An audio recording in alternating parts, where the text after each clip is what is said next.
All right, you guys. So we live. Like, share, subscribe, ring that bell so that you guys will get all the updates when we release the content on this channel. Shouts out to the LDBC Lions Den basketball community. Salute to my brother A Weapons. He rap midlife music. And let's get into this video tonight. We're going to talk about and break down what happened in the Lakers versus the Warriors series. We're going to talk about what happened with the Warriors in that series, how they broke down, different things that went on in their organization. We're going to break down the Lakers and the things that they did and how the Lakers took this series from the Golden State Warriors from start to end. And then we're going to talk about if LeBron James is the greatest of all time, which I don't think he is.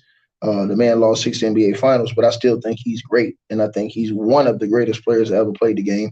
I don't think he's the GOAT. And like I said, it still doesn't erase the 6 NBA finals losses, but he has so much respect that's, what I'm saying, on him after all the years he's put in. If you deny LeBron's greatness and how great of a basketball player he is, you got to take your feelings out of it. But if you just take your feelings out of it and you just deny how great of a basketball player that he is and his ability to just perform the way he performs, well, then you can't be taken serious as far as basketball conversations. You know what I'm saying? I wanted to take all of the excuses out of the series because I watched Klay Thompson miss 10 threes. I watched Klay Thompson miss damn near 43 pointers in 3 games in this series. So, you guys want to make all the excuses in the world. There ain't no excuses when you shooting all these damn jumpers and missing them shits. There ain't no excuses, bro. You just got beat. You got beat inside. AD clogged up the paint. They could not get to the rack, could not score inside. They made Steph Curry work for everything he had to do. And you just got to tell the truth, man. At the end of the day, at some point in time in your life, we got to tell the truth. I'm seeing all these people come up with all these excuses, man. Look, man, excuses like what? Everybody got one. You know what I'm saying? Everybody got one. You know what I mean? So enough with the excuses, man. Enough with the excuses. Now, again, I can say LeBron James, in my opinion, is the best player of his generation, but I don't think he's the GOAT. That's respectfully. You know what I'm saying? That don't make me a hater. That makes me say, okay, I seen this man lost 6 NBA finals, and I seen Mike never lost on the big stage, got 6 finals MVPs, got a defensive player of the war and the MVP in the same year, got multiple scoring, got 10 scoring titles, something like that. Got multiple all defensive teams. You know what I'm saying? Got 6 finals MVPs. This is stuff that you can never take away. So listen, LeBron James is great. We ain't never gonna take it away from him. But tonight, I want everybody to focus, and we're gonna use the link tonight. And my boy Kareem did this on his channel before, on the Kareem Report. And I salute Kareem for showing Elder that love, because Elder has shown all the brothers pretty much in the basketball community love and support to their channels at some point in time. He have came through, dropped on your channel, showed love, chopped up with you, donated to your streams and stuff like this. So tonight, pinned at the top of the chat, man, y'all go and donate to Elder Ruffus tonight, man, and support him. He been on here giving these good knowledge for a long time, and dude's been trying to talk crazy. Some people been trying to talk crazy. You know what I'm saying? When the man was calling it down to how he seen it down the line, and they was calling him delusional early in the season when he was talking about trades and all these other things, and it basically panned out, you know what I'm saying, almost 85 to 90% of the way he said that it would pan out, barring a few minor details. But for the main part, he mostly got this stuff right. So listen, man, I'm gonna let Elder come in here tonight. As soon as he get in here, I'm gonna let him chop it up and give his whole breakdown. And he gonna chop it up with everybody that's in the stream. Y'all come on in here, hit the like button. I'm gonna let Mass and some of the guys come in too after Elder get in here and get started. Herm, some of the other guys, T Price, some of the other guys that they want. Two Raw, James, all y'all know what it is, man. 7, 8, the list goes on if they want to come in. But we really gonna have this conversation, man, because this is a good conversation to have about this series. Now I'm gonna say it again, Elder. I got you. I don't even want to put it in the chat, Elder. I don't want all them dudes coming up in here. I got you, Elder. I got you. Yo, I'm only letting Elder up right now. So if y'all hit that jank, it ain't gonna matter because only Elder's coming up. All right. I'm just tell y'all what it is right now. Straight like that. So this is only for Elder right now. So, but yeah, we're gonna let Elder break it down. And y'all hit the link pinned at the top of the chat. And everybody that's watching this stream, all of you guys watching the video, send something to Elder tonight and support Elder because Elder been supporting all of us. Elder have supported my channel over and over and over the years. When I was selling merch, bought merch, supported the channel, donated to the channel, all kind of stuff. That's the brother right there. We go back and forth. We go hard at it. At the end of the day, I got a lot of love for Elder because Elder have been a big voice in our basketball community. And he gonna continue to be that.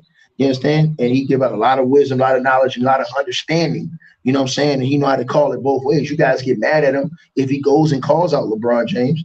But then, you know what I'm saying? Then when he goes at me about it, I ain't got no problem when he goes at me for saying, oh, well, you going a little too far with this or that and the third. You know what I'm saying? So we just got to put that respect. So tonight, as you guys come on in here, we got almost 400 people in here already. Probably gonna end up having over 1,000 something.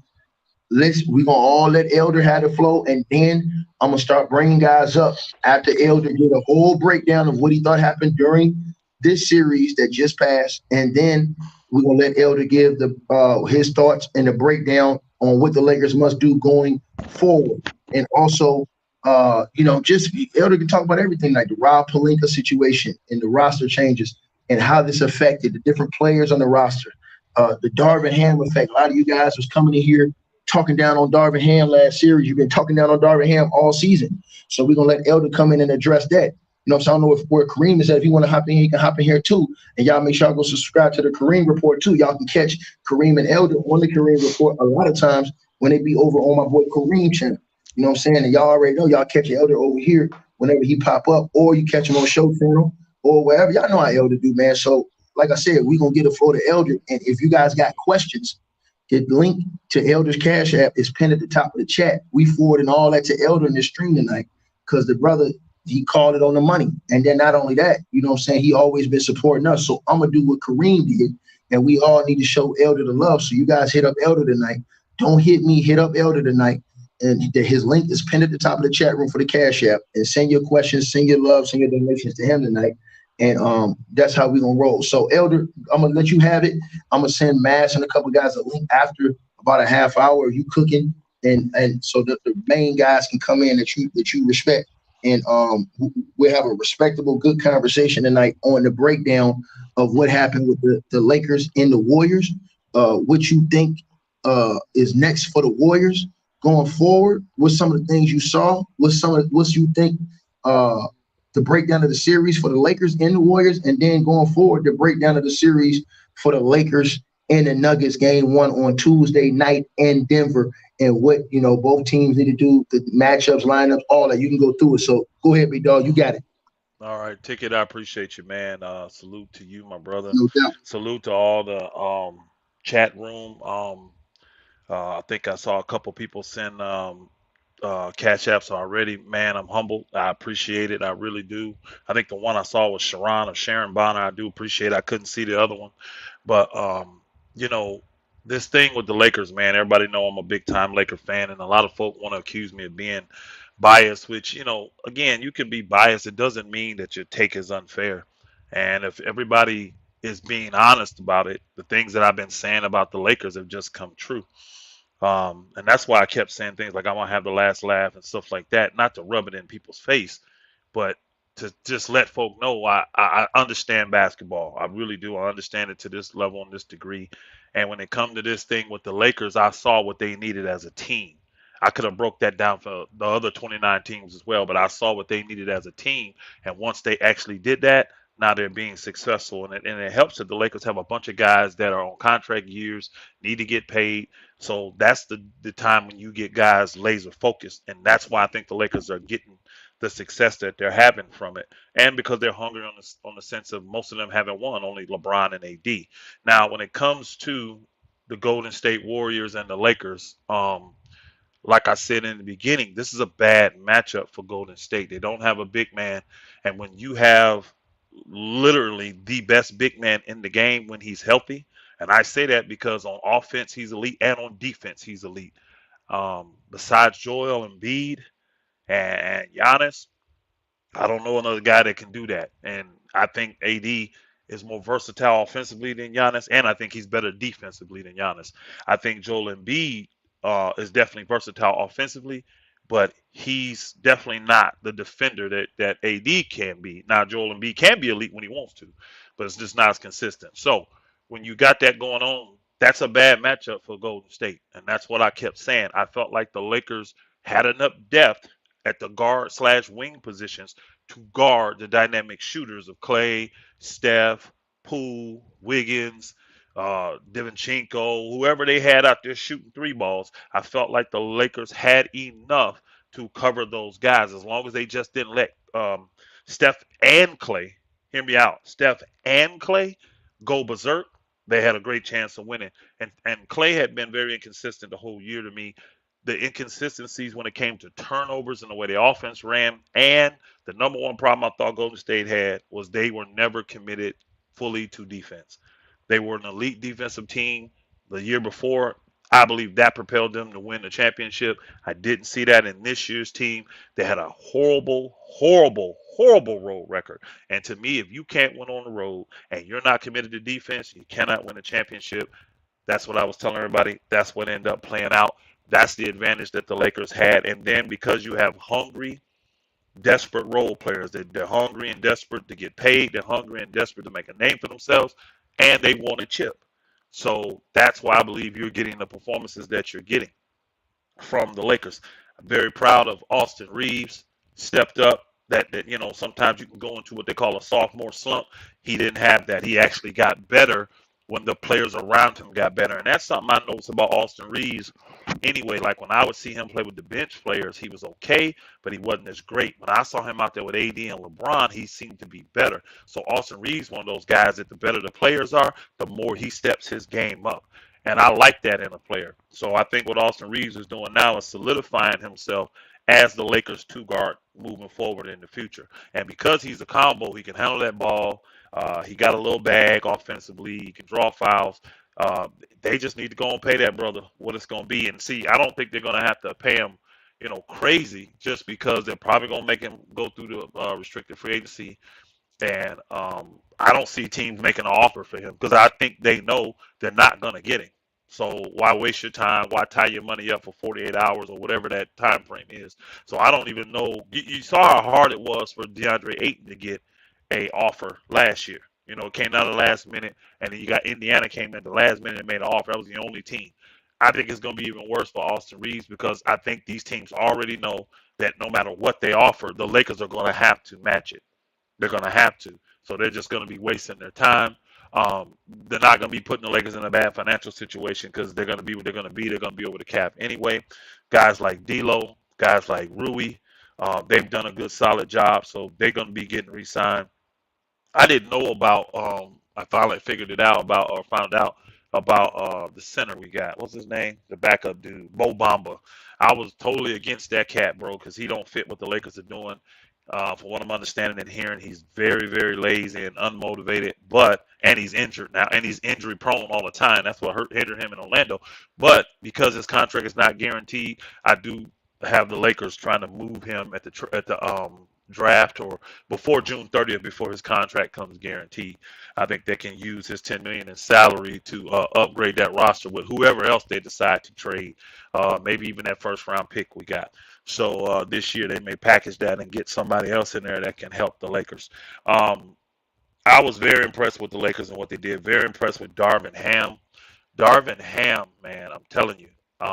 Again, another scenario where because I know the man personally, played ball against him way back in the day in the pro-am leagues, and he just was always a cool brother. He was always a good dude. You know what I mean? What he said is what he said, and that's how it was from day one.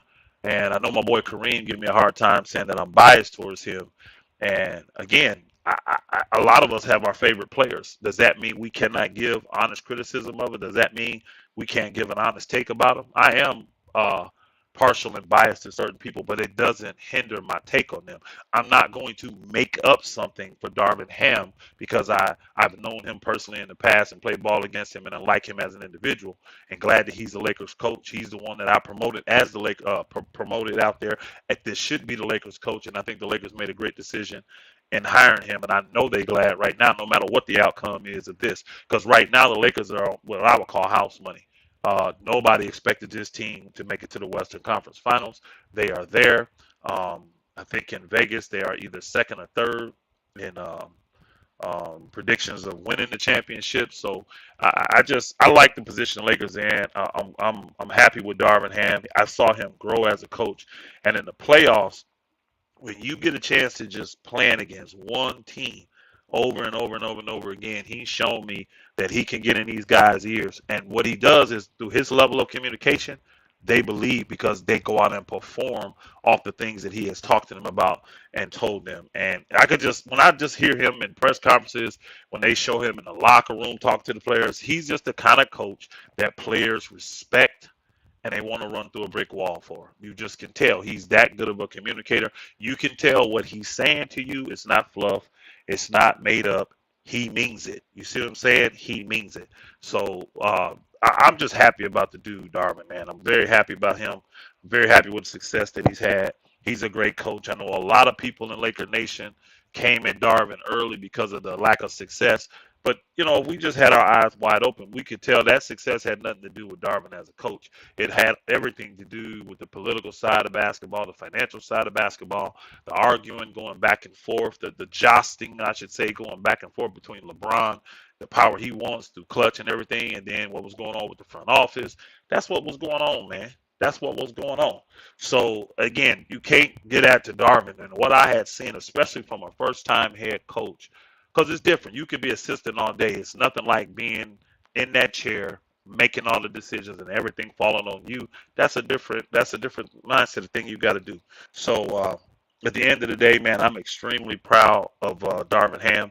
He's done an incredible job. I don't even know where he fit at in Coach of the Year. Hey, King David, appreciate you sending the cash app, bro. Salute, my brother. Appreciate you. Appreciate you very much, King David, for sending that cash app. He said, "I'm proud of you. I'm proud of what you represent, man. Thank you, brother. I appreciate it. I appreciate it. I got boogers out here now, y'all. Y'all know all the stuff I be doing on the bets and all that kind of stuff. Y'all know I only had one person pay me, man. I've only had one person pay me so far. Elder, your mic, fam. Is my mic messed up, y'all? Y'all can't hear me good? Hold on a second. I think I know what it is. Hold on 2 seconds.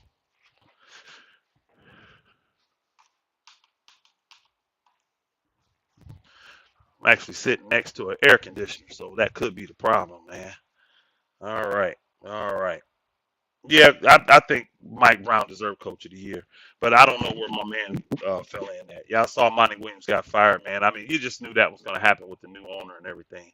But back to the Lakers, man. Darvin Ham again. I'm proud of Darvin Ham. He's shown his worth as a coach, man. He's shown his worth as a motivator. He's shown his worth as an X's and O's kind of guy, man, that can make adjustments, man. But he also, the main thing I love about Darvin, he's shown his worth when it comes to trusting in your players. He trusted in them brothers, man. He believes in them dudes, and he was willing to go down for them. And see, when players know that, that's how it's easier for guys that ain't played in a couple games or not in a rotation to be ready to go, because they know once they number called, he with them. He gonna roll with them. It ain't gonna be no quick snatch, and you gotta come out. Oh, you didn't do this. I'm taking you right. They know it ain't gonna be no flippy floppy stuff. They know when it's their turn, they're gonna get a legitimate chance. All these dudes that have fell out of the rotation, like Brown and Beasley and Walker, all of them understood why they fell out of rotation. He kept great communication with them, and you could see it on the bench. Like you just didn't see guys complaining and pouting on our bench. Even when they wasn't in the rotation, guys were still happy. That's because they knew their day was gonna come. It's gonna be somebody in this Denver series to step up. Hey, Clayton Mills, appreciate you, brother. Appreciate you, my brother, for the cash app. He said for the support and educating the young and old on BB. No doubt basketball. Appreciate all the support, fam. Really do. Appreciate all the support. Um, so moving to this next series. Ashley Matthews, appreciate you in the super chat. I mean in the cash app. Thank you very much. Appreciate it coming in. I really do appreciate y'all. Um, Denver. All right. Now I gotta keep it a buck, y'all. Gotta keep it 100. People been asking me who I got coming out of the West. If you notice, I've never answered that question. I've never answered that question because I wanted to see how um, everything was going to play out. I wanted to see how everything was going to play out, right? Hey, you said I didn't mention Bron. I ain't mentioned Anthony Davis either. That's what that means. They did their job, bro. I ain't mentioned either one of them guys yet, but I will. I'll get to them. Crystal Brown, appreciate you in the Cash App as well, my sister. Bless you. Appreciate you very much. He said, appreciate your knowledge. Go Lakers. And I'm with you on that, on the Go Lakers, no doubt, and the knowledge. But no, I'll get to AD. I'll get to LeBron. They the stars, so you know everybody know what's going on with them. I'll get to them in a minute. But let's get to the Denver series. This is what I feel with the Denver series. I said that definitely the Lakers could make it to the Western Conference Finals. They have done that. Do I think the Lakers can make it to the finals? The answer to that question is yes, I do. I think the Lakers can, and that's not me being a homer. What they're going to have to do, in my personal opinion, to make it to the finals is they got to stay locked in on the defensive end, right? This team is one of the best three-point shooting teams in the league. And I think if the Lakers give up the wide open threes to Denver that they gave to Golden State, they will lose that series. That's just how I feel, y'all. You cannot get those wide open threes they was giving Golden State because Clay and all them dudes was broke. You can't do that with Denver.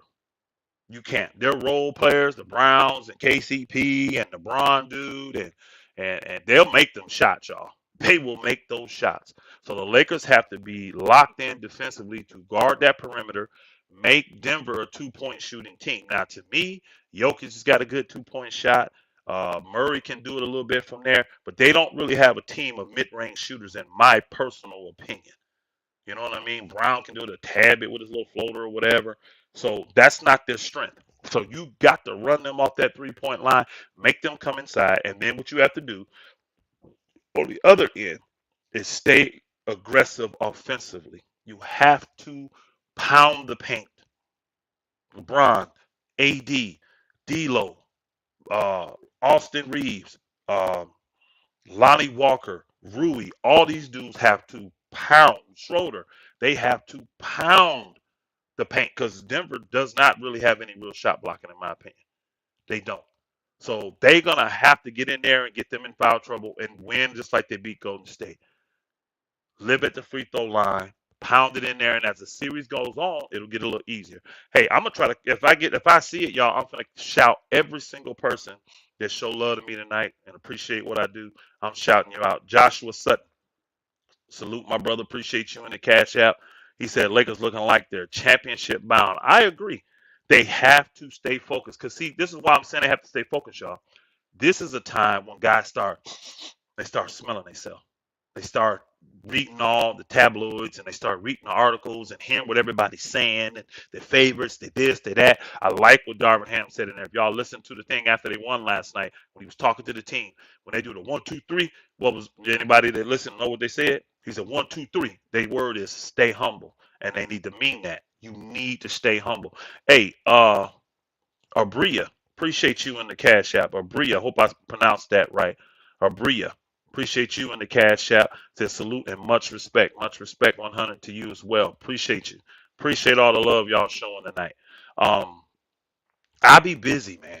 I be busy. I think some of y'all that went over to my channel, y'all see what I do for, just what my lifestyle is, and basketball. This is totally secondary. This sport stuff is it just is secondary. But when I'm free and I'm available, I love chopping it up. I love sharing the knowledge. I love sharing the wisdom that I've gained over the 50 years I've been alive and that 45 years I've been playing basketball. You know what I'm saying? And I've been on so many different sides. You know what I'm saying? I've been on the coaching side. Of course, I've played the game at a high level. And then, of course, I've been on the financial side when it comes to working with an agent and understanding what contracts is and recruiting and all that kind of stuff. So I have no problem sharing all that with y'all because the reason why I press it so much that way to y'all, so some of y'all that don't know me like that, where you can get the understanding, is because I know most of you as fans, you don't get that side. You don't understand the lens of an agent or the lens of a recruiter, the lens of a financial advisor. You don't understand it from that. So that's what I try to bring in and see. I know that the more you understand it, the better the experience is going to be. Because at the end of the day, let's keep it real. It's still entertainment. It's still entertainment. So I want you to be fully entertained, like my boy Ticket tell you all the time. Are you not entertained? He's doing the things that y'all want. That's why y'all support him so much. You see what I'm saying? So that's why I do the stuff that I do.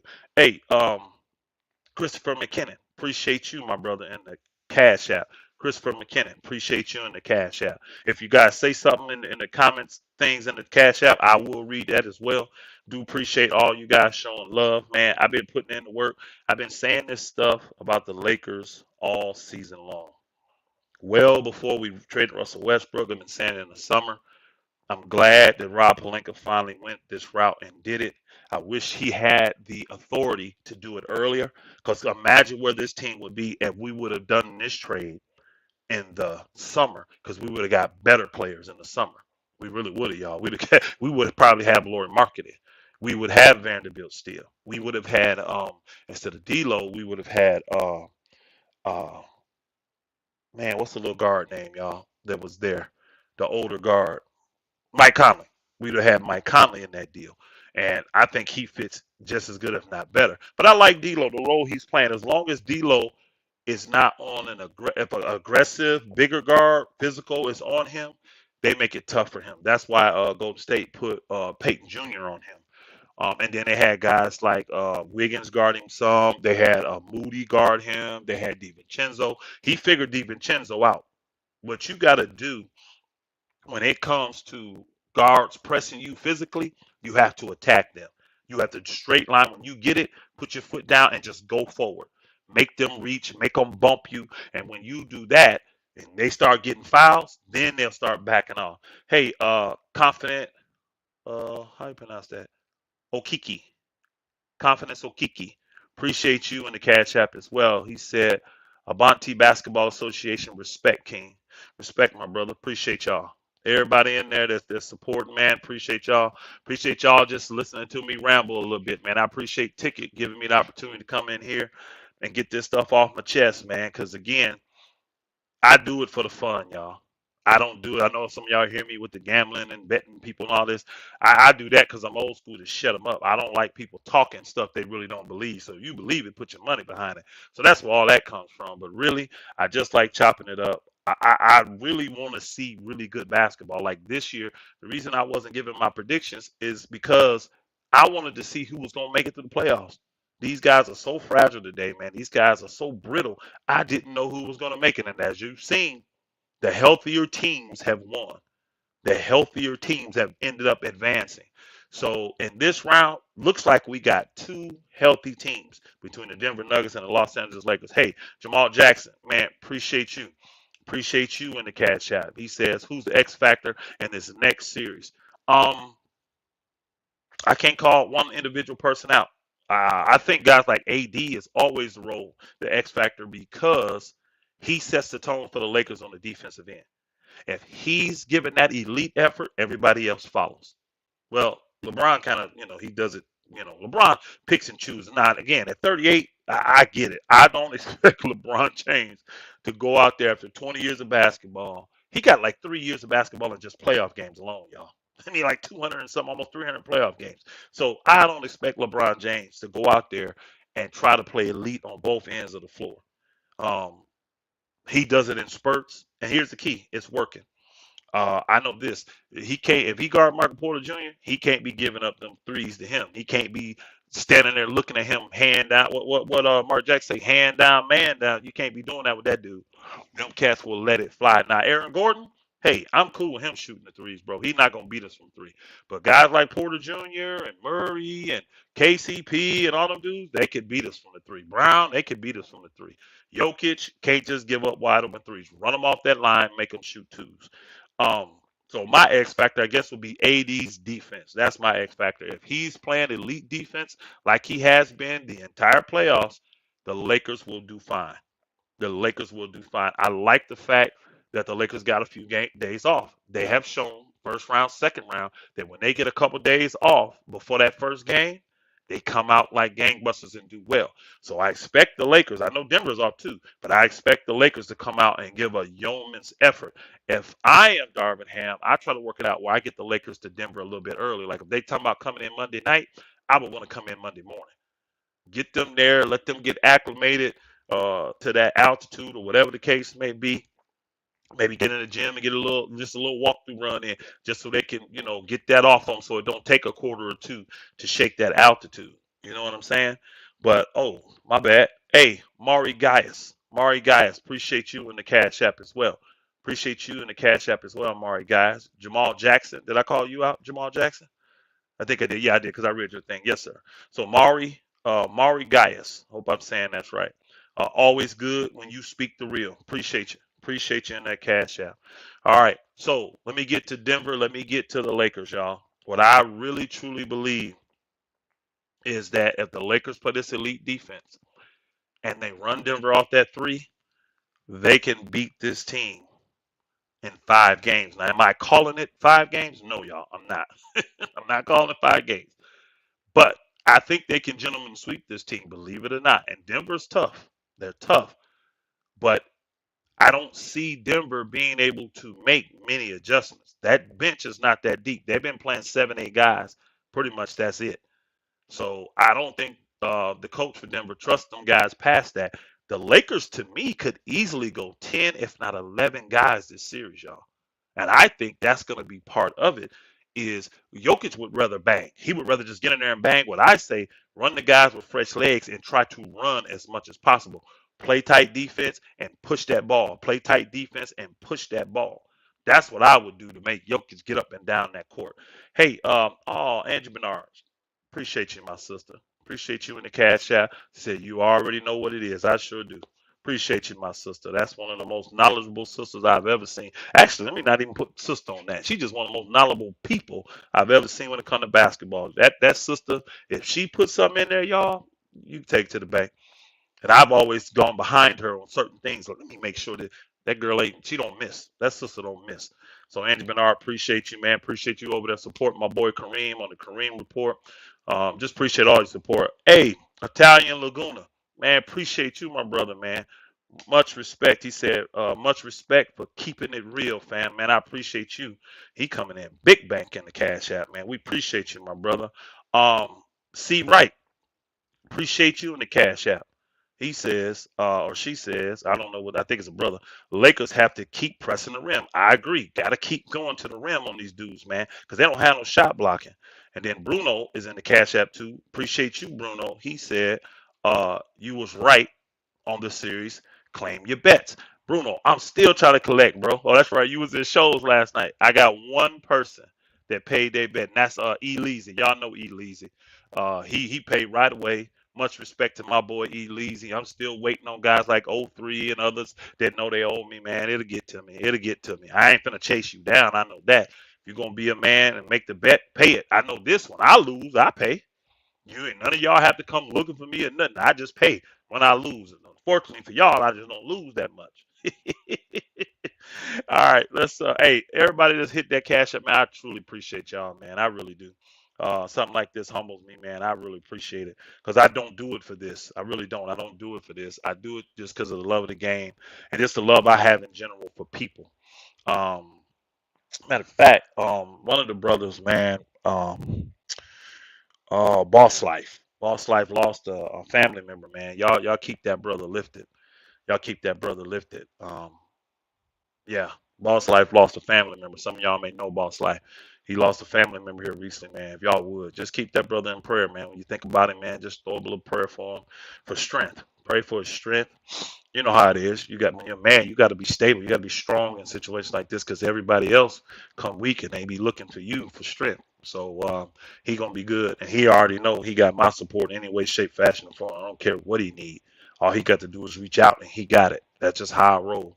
So, Boss Life, man, y'all keep him lifted.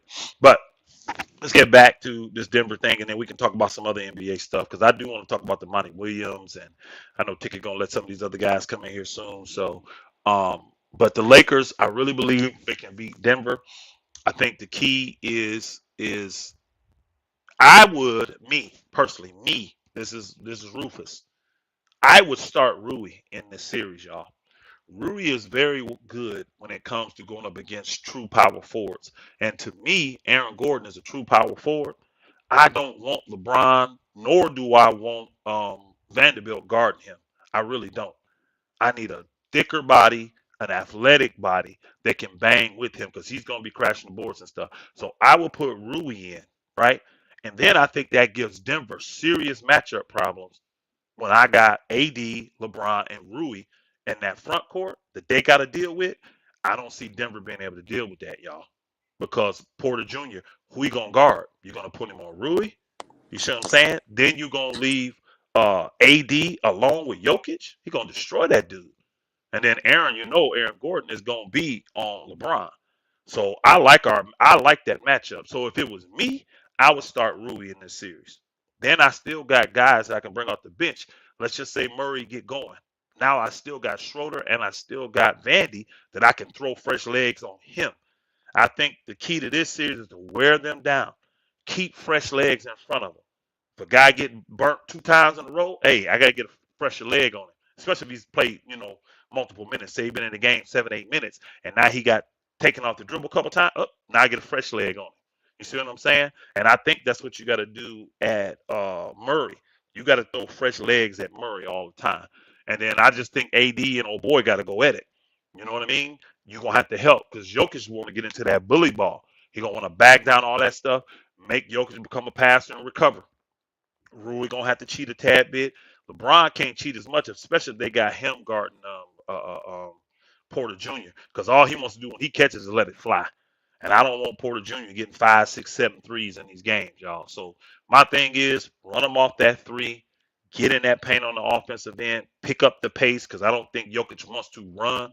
And I think the Lakers will be successful and they'll be in the NBA championship. And if they get in the championship, y'all, um, I like their chances. I'm not afraid of Miami. I'm not afraid of Boston, and I'm not afraid of Philly. I'm not. I'm just not. I'm not afraid of none of those teams against the Lakers if they healthy and playing well. I am not afraid of none of those teams. I think this will be the strongest challenge for the Lakers right here. Is Denver. I think this will be the strongest challenge. So, Monty Williams, man. Let me get my hurt ticket on the other stream, giving his take on the Monty Williams. Let me get my take on that again. The ownership coming in, you knew that was going to happen if they didn't win. And you knew once they started losing bodies, they weren't going to win. That's the horrible thing about Chris Paul. That's why I did not want to predict the West. Who would know what happened with the Clippers' help? Who would know what was going to happen with the Lakers' help? Who would know what was going to happen with the Phoenix Suns' help? You know what I'm saying? You just don't know what's going to happen with the. You saw Memphis was already banged up.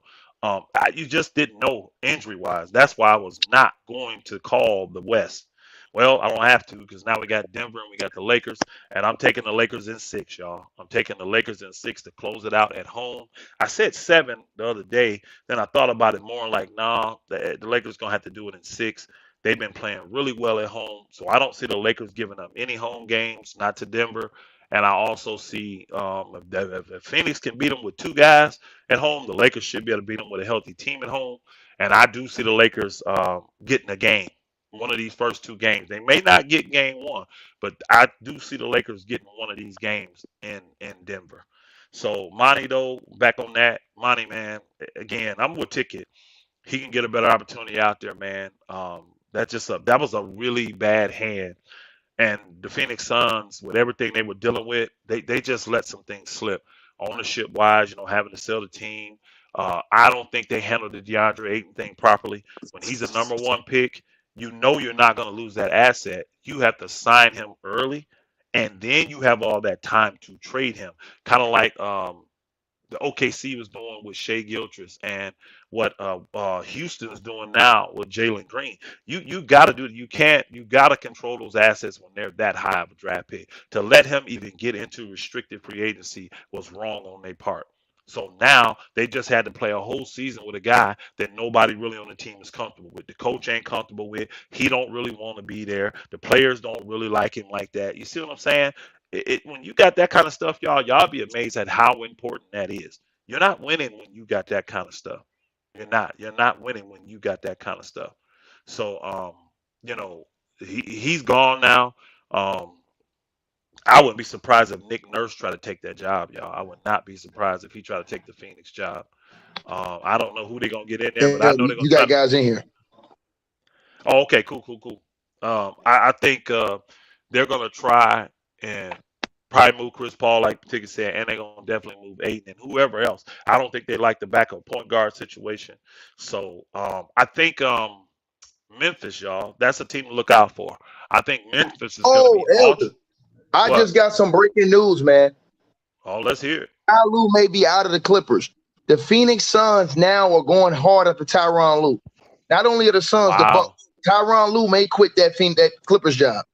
They gonna let him walk. You know, boy, prideful like that. If he knows that and Ty Lue come to him, his team, he'll let him walk, bro. Now they may do the Doc Rivers. Remember what Doc Rivers did when he left? What's the name? They had to get the draft pick and stuff. They may try to finagle that since they ain't got no draft picks. The So Bucks and the Suns want Tyronn Lue right now. They're pushing hard to get him. That means Tyronn Lue has gave signals that he may want out. Remember, absolutely. Perk said on TV that Tyronn Lue was getting tired of the annex over there with Kawhi and them not knowing when they're gonna play, when they're not gonna play. It's just hard on them. You know what I'm saying? I don't blame him, bro. I don't blame him. And now that, and again, I wasn't gonna speak on the Ty Lue thing because he was still under contract. I didn't hear nothing yet about him, so that's why I didn't bring up him. I wasn't gonna talk about coaches that ain't available. You see what I'm saying? But I did know about some of that, and I'm like, okay, now that it's out there publicly like that, oh yeah, Tyronn Lue. I mean, whichever one of those teams get Tyronn Lue, he will be good for him. Real quick. Hey, Jamal Rashad, man, appreciate you, man. Jamal Rashad, appreciate you in the Cash App, man. He said, thanks for the knowledge, man. You are welcome, man. You are welcome, my brother. I tell you, this is just a joyous fun coming in here, cooking with y'all, man. Coming in here, getting at y'all. And it ain't nothing personal. It's never personal with me. It's never personal. It's only personal when you start attacking me personally. You know what I mean? Talking about, quote unquote religion and all that. That's when it gets personal, which I ain't in no religion. I don't believe in religion, but y'all know what I'm saying. But it ain't nothing like that. But Jamal Rashard, man, I appreciate you. Man, ticket. Salute, Big Ox. Hey, Big Ox, you know I'm on your head, man. I trusted you, bro. I felt that energy you had, bro. I felt that energy you had with the sack, man. I put my bread on sack, man. They let me down, man. They let me down, bro. I've been on sack 2 times, Big Ox. I bet on not bet, but I picked Horter, the shooter, that win the 3-point contest. Man, that was a joke. And then I picked them to beat I'm gonna tell you this. I picked them to beat Golden State, and I'm gonna tell you right now, if De'Aaron Fox don't get hurt, I think they do beat Golden State. I do. I think that altered the series a little bit. It's a little different, man, when you got to shoot with a broken finger on you, man. It just changes things. You can't dribble the same and all that, man. So, but I felt your energy, man. But I'm still happy about the Lakers, man, getting in there. Hey, who all in the who you got? Who in the panel, man? Who all in there? You got my boy Jalen Carter in here. You got All right, my boy Mingo Jester in here. You got John in here. Mingle Juster in here. Yeah. What's up, Mingle? Are they What's up, here? Elder? Or What's you up, got them Elder? No, back I'm channel? What's here. I'm here. good? What's Oh, up? they What's What's up, here. good? Elder? What's Yeah, All yeah. right. good? What's up? Salute, salute, my brother. So we go. Salute, salute, I think salute. this Lakers Nuggets series. I think it's a big legacy impact for Jokic and LeBron. To me, I already said for LeBron in the sense of I already have him as my goal, so it's not going to matter. But in terms of adding a fifth chip, the longevity of his career at this point in his career, I think will be big for a lot of individuals. Say like yourself, where you have him at sixth or seventh, I believe, right? So what do you No, think I of got fifth? him ninth. I got him ninth. See, Ninth is crazy. We could talk about that too. Ninth is a little crazy. We could talk about that too. I got him as the GOAT, right? So that disparity a little crazy. But I'm gonna say, so what do you think this ring for him does legacy wise? And for me, Jokic, I always said offensively, I'm definitely on the train of. I think he's one of the greatest offensive big men of all time. Maybe the greatest. I might have Shaq over him right now, but second greatest offensively, the skill set he has. All the kind of criticism on him is, can he do it in the playoffs? And so far, this playoffs, we're talking scoring, playmaking at the efficiency he's doing. It's great. And I know sometimes the comp, wasn't the greatest. You can definitely make that case. Though Rudy Gobert, I think, is fine. Davis will be a challenge. What he's able to do against him. So, what do you think is the legacy impact for a LeBron and a Jokic in the I'll series? keep it. I'll keep it a buck. Jokic Mm-hmm. definitely. He's trying to establish a true legacy because people are trying to put him in categories that to me he just hasn't earned yet. You got to Okay. win to get over. You can have the accolades, but when you don't have the chips to go with the accolades, I'm Mm-hmm. not putting you in those categories yet. So Jokic is fighting for that. So definitely his legacy's on the line. This has just been a legacy playoffs. I mean, with KD, the guys in Boston need to win. You know what I mean? Those I hear buildings you. need to win. Joel Embiid and hey, who got that in the background? What we got going on there? Somebody mute their mic that's doing the moving and stuff. Whoever doing that, mute your mic. We got Joel Embiid and Harden. You know what I mean? Of course, we got LeBron and AD. Mm-hmm. You had the stuff with the Clippers. Now, to answer your question, I care to keep it a buck. Yeah. I'm super impressed with the leadership I'm seeing from LeBron James. Mm-hmm. No Um, doubt. I get on him about his shot selection sometimes and some of Mm-hmm. the hastily turnovers and stuff. But LeBron has done an incredible job. of leading this team. Like, remember in game 3, and Yep. the Lakers kind of came out, no, 4, it was 3 or 4, and they came out flat. I think it was 3 against what's the name, and they came out a little flat, right? Okay. Okay. And Yep. LeBron, he didn't take a shot for the whole first quarter and part of the second quarter. Yep. That Yep. was him. That right there, man, it really, really changed the view about LeBron's leadership. And I was like, that's some serious leadership because that's what it took to get AD serious about playing. It was like, we can't get blown out at home, bro. And he started playing, and the Lakers won. So I'm very impressed with LeBron James' leadership in the closeout game for him to be Hmm. so laser focused, barely miss a shot. So LeBron, I'm not gonna lie, y'all. If he wins this year, I'm gonna just keep it a buck. LeBron is probably gonna move to third on my list, y'all. Okay. It's, I ain't mad at that. I'm not Third up. lying. No, because that's He's big. gonna That's a big he's jump. gonna move to third on my list because at 38 years old, Hmm. 20 Who's years two? in the league, Kobe's two. Mike and Kobe, the Okay. two Okay. best I've Kobe. ever seen. Yeah, Kobe. Mike and Kobe, the two best I've ever seen. So, but if he does this, I'm definitely gonna move him to third on my list behind them too because I know he's got a lot of championship losses, but boy, Hmm. he's doing some things now, late in his career, that nobody has ever done, bro. Nobody's ever done. 100%. We've never seen a guy at this So stage, this many years, yeah, still be able to do it. And pacing yeah, himself, I would say he's letting the game come to him. Like, obviously, he's not the same player he was in 2012, 15, or 18 during the playoffs. But right now, he's letting D'Lo do his thing when he's hot. He's letting Austin Reeves do his thing when he's hot. And when they're cold, he can take over. You know what I mean? He's that's still another Hey, that's hey, another that's another sign of his leadership, knowing for that sure. if we don't get these guys rolling, we're not gonna win. So he's doing everything he can to let these guys get going and get their shine when they should. And then when it's time for him to come in and produce late in these games, he's actually been doing it, man. So I'm very, 100%. very impressed with LeBron. I'm very impressed with Anthony Davis, his durability, him fighting through injuries, him playing elite defense the way he's been doing it. I be telling for everybody, we need 40 and 25. No, you don't.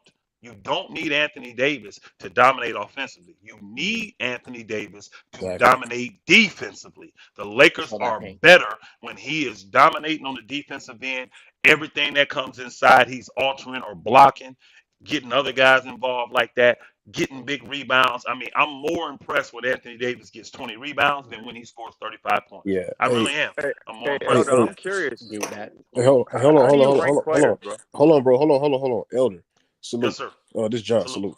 But Big no, I salute, was my just brother. gonna say I agree with you because with the AD thing, because just a couple nights ago I was chopping it up with Bronton on Ticket Channel, and I was telling him I was like, I think he had got it confused and was saying because I was saying if AD can dominate and be consistent with it, you know what I'm saying. I think his first thing I thought what he was saying was he should score 40 or 35 every night. No, if AD have a game like he just had in game 6, that's a game he dominated. If he can just have he can give you 17 points, 20 points, 22 points. But if he have like, you know what I'm saying, if he dominating the boards and he give you at Yeah. least 2 blocks or a couple steals, that's dominating. Like I don't think AD Yeah. like so I was saying I agree. He don't have to have 30, 35. That's just a plus. But if he can go out, because the other role players gonna get involved, Austin Reeves, Rui, they gonna contribute, LeBron. But that's what I was telling him. Dominating for AD, he don't have to score 30 and 40.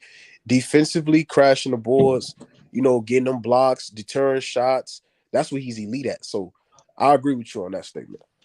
Hey, All I right. gotta ask Well, Elder, man, how do you rank players? Like, I gotta know, like, how do you, like, what's your criteria? How do you put players where they at in your list? on my list Here you again, go. that's the elite of the elite, right? The top 10 or We whatever. talk We'll go about to that. basketball. So the first thing you have to have is the accolades to even get there to the room. Once you got the accolades, now you got to combine those with winning. Because last I checked, everybody is playing to win. Now, this new age player, because they're making so much money, I may have to go back on that. But I know the era I grew up in the 2000, 2010, you played to win the game. So championships matter to me. They're very important. But you have to have the accolades to at least get in a room to where your championships matter. You see what I'm That saying?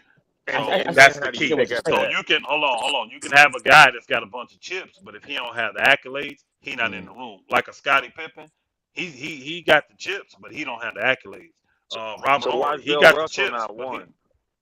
because I didn't see Bill Russell play for one. Two, Bill Russell played in an era where it was only 8 teams. And then Bill Russell played under different circumstances than everybody else did. Like right now, all the best players in the world, they have the option to play in the NBA if they want to. Overseas, wherever, they can all play. Back then, all the best players didn't have an opportunity to play. That's why Well, they had a you Nick. could That's say why. that. Hold You on, could hold say on. that. Segregation That's ball. why. It was Hold on, segregation ball for a little bit. hold on. That's why they had a Negro League back then. That's why they had all black teams that couldn't play, and they would play them in exhibition games. But they were a lot of those black players. They weren't even allowed to go to certain colleges, let alone get into the NBA. If you wasn't really a sideshow type of guy and making them money, you wasn't coming in the NBA. That's what Will Chamberlain, Bill, all them dudes was that. And they maxed it out. Don't get me wrong. I'm very proud of Bill and the things that he did legacy wise. You know what I mean? Really outside of basketball.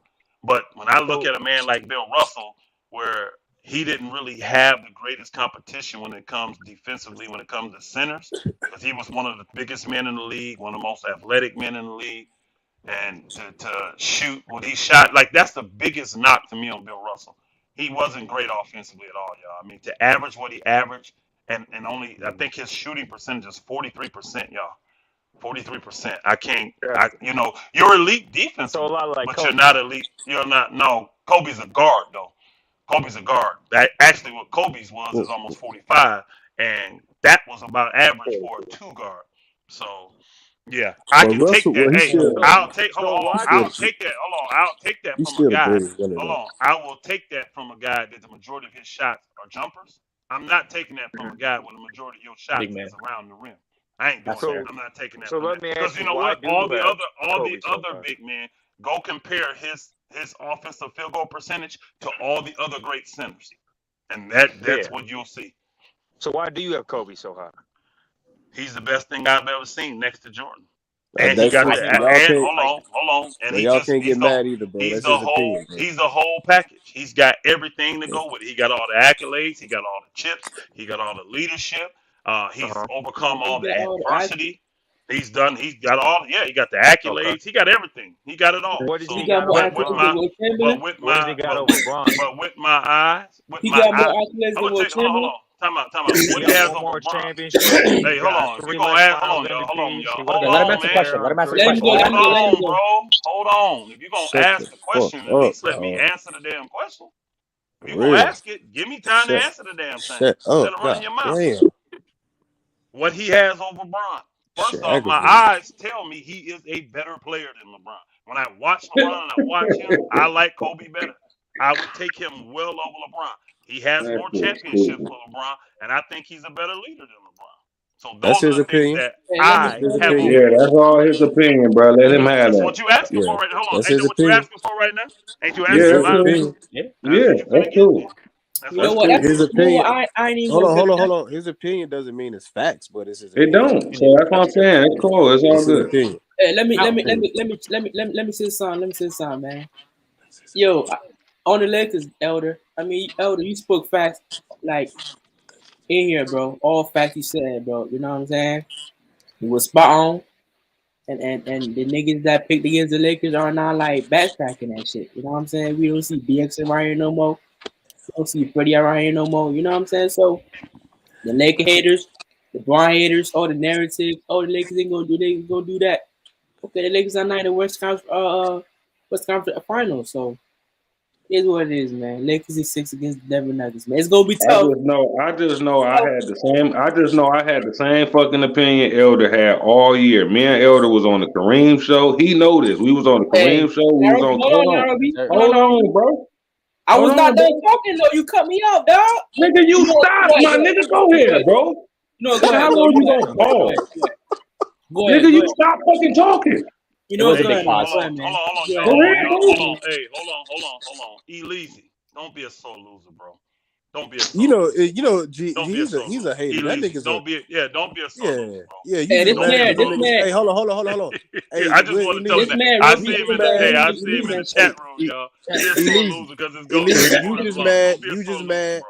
Elisa, you just mad because that nigga Curry home, and This now man you Roby can't always gotta rule the solidify that he the fucking greatest stream, player of the man. generation. That nigga Con gone. ass No, nigga. hold on. One of the things about winning I want to talk about in terms of Hold contextualizing on, winning, hold right? on, hold on for a second, bro. Hold on, Hold on hold That on, for a nigga CJ. second. gone. Let CJ Hey, hold finish, on y'all. for I one stopped second. him. Let CJ finish. My bad. I Nah, stopped let him. No, let, hold let on. Roby go, man. Now He hold on for one second. CJ, what you just say, my nigga? What you just say, CJ? I said you ruined the stream and you a clown, nigga. That's what I said. Y'all going in. Bro, Why? it's all Still good, bro. basketball. It's It's still good. Hey, basketball, man. It's still Y'all CJ, got he it. basketball. Go ahead, bro. hold on. No, he let you. Nigga, Now, cut me Roby, you out, good. man. Now, Roby. What? Hey, Let him CJ, let CJ, him he have it, did. man. Let him I have it, know, man. no, Let CJ, him he have it, man. did. I ain't gonna say nothing CJ, no more. stop, bro, stop. He did, but he stopped and let you go. I was the one to cut you off Nah, and get I ain't at rocking with that shit. Elise. Once you cut me off, Man, stop, it is what CJ. it is, Go bro. on, No, finish no, the tape, bro. let him have it, bro. Let him have it, bro. All Hey, right. that Well, nigga, not hey, Roby, you up Elder. then. He said that. Let him go. He Not ain't gonna Roby say trying to nothing let you go, bro. meaningful anyway. Let him Hey, have that it. nigga Go ahead, now, Elise is Roby. a hater, bro. We know that, bro. We know that. I That just nigga's didn't a want to get straight sore loose. clown, bro. Cause That he nigga's a lazy. hater. When you won your game or two with the what's the name, I didn't say nothing. When you won your little game with I bet against the Golden State Warriors, you didn't hear me coming in here talking about refs and this and that. I just sent your bread and I didn't say Exactly. nothing. I took the loss. Be a big boy. Hey, get You're out of mad those. about it. Get out of those tighty whities and put on some real underwear, bro, and hold your sack. All right, Talk y'all about it. lost to a better team. Get back, I regroup, disagree and with come that, but back okay. next year. All right. That's it, Uh, bro. Yeah, not That's what bro. we do. That's How what you we I gonna do. say? Hey, disagree now with that, Roby, but you go up? You ahead, up now, now, bro. bro? I Go want to ahead, talk bro. about. I want to talk about a couple things. All First, right. about the Hold winning, the winning Oh thing. Where shit. on. how we I gonna thought Roby was up. how do we Hey, hold contextualize? on, Yeah, I bro. It's was not supposed Roby's to, but turn, it's all bro. Hold good. up. It's not Roby's So I'm gonna turn, talk bro. about. It's not Roby's turn, bro. It's not Roby's turn, bro. All right, Roby, go ahead. We All got right, this.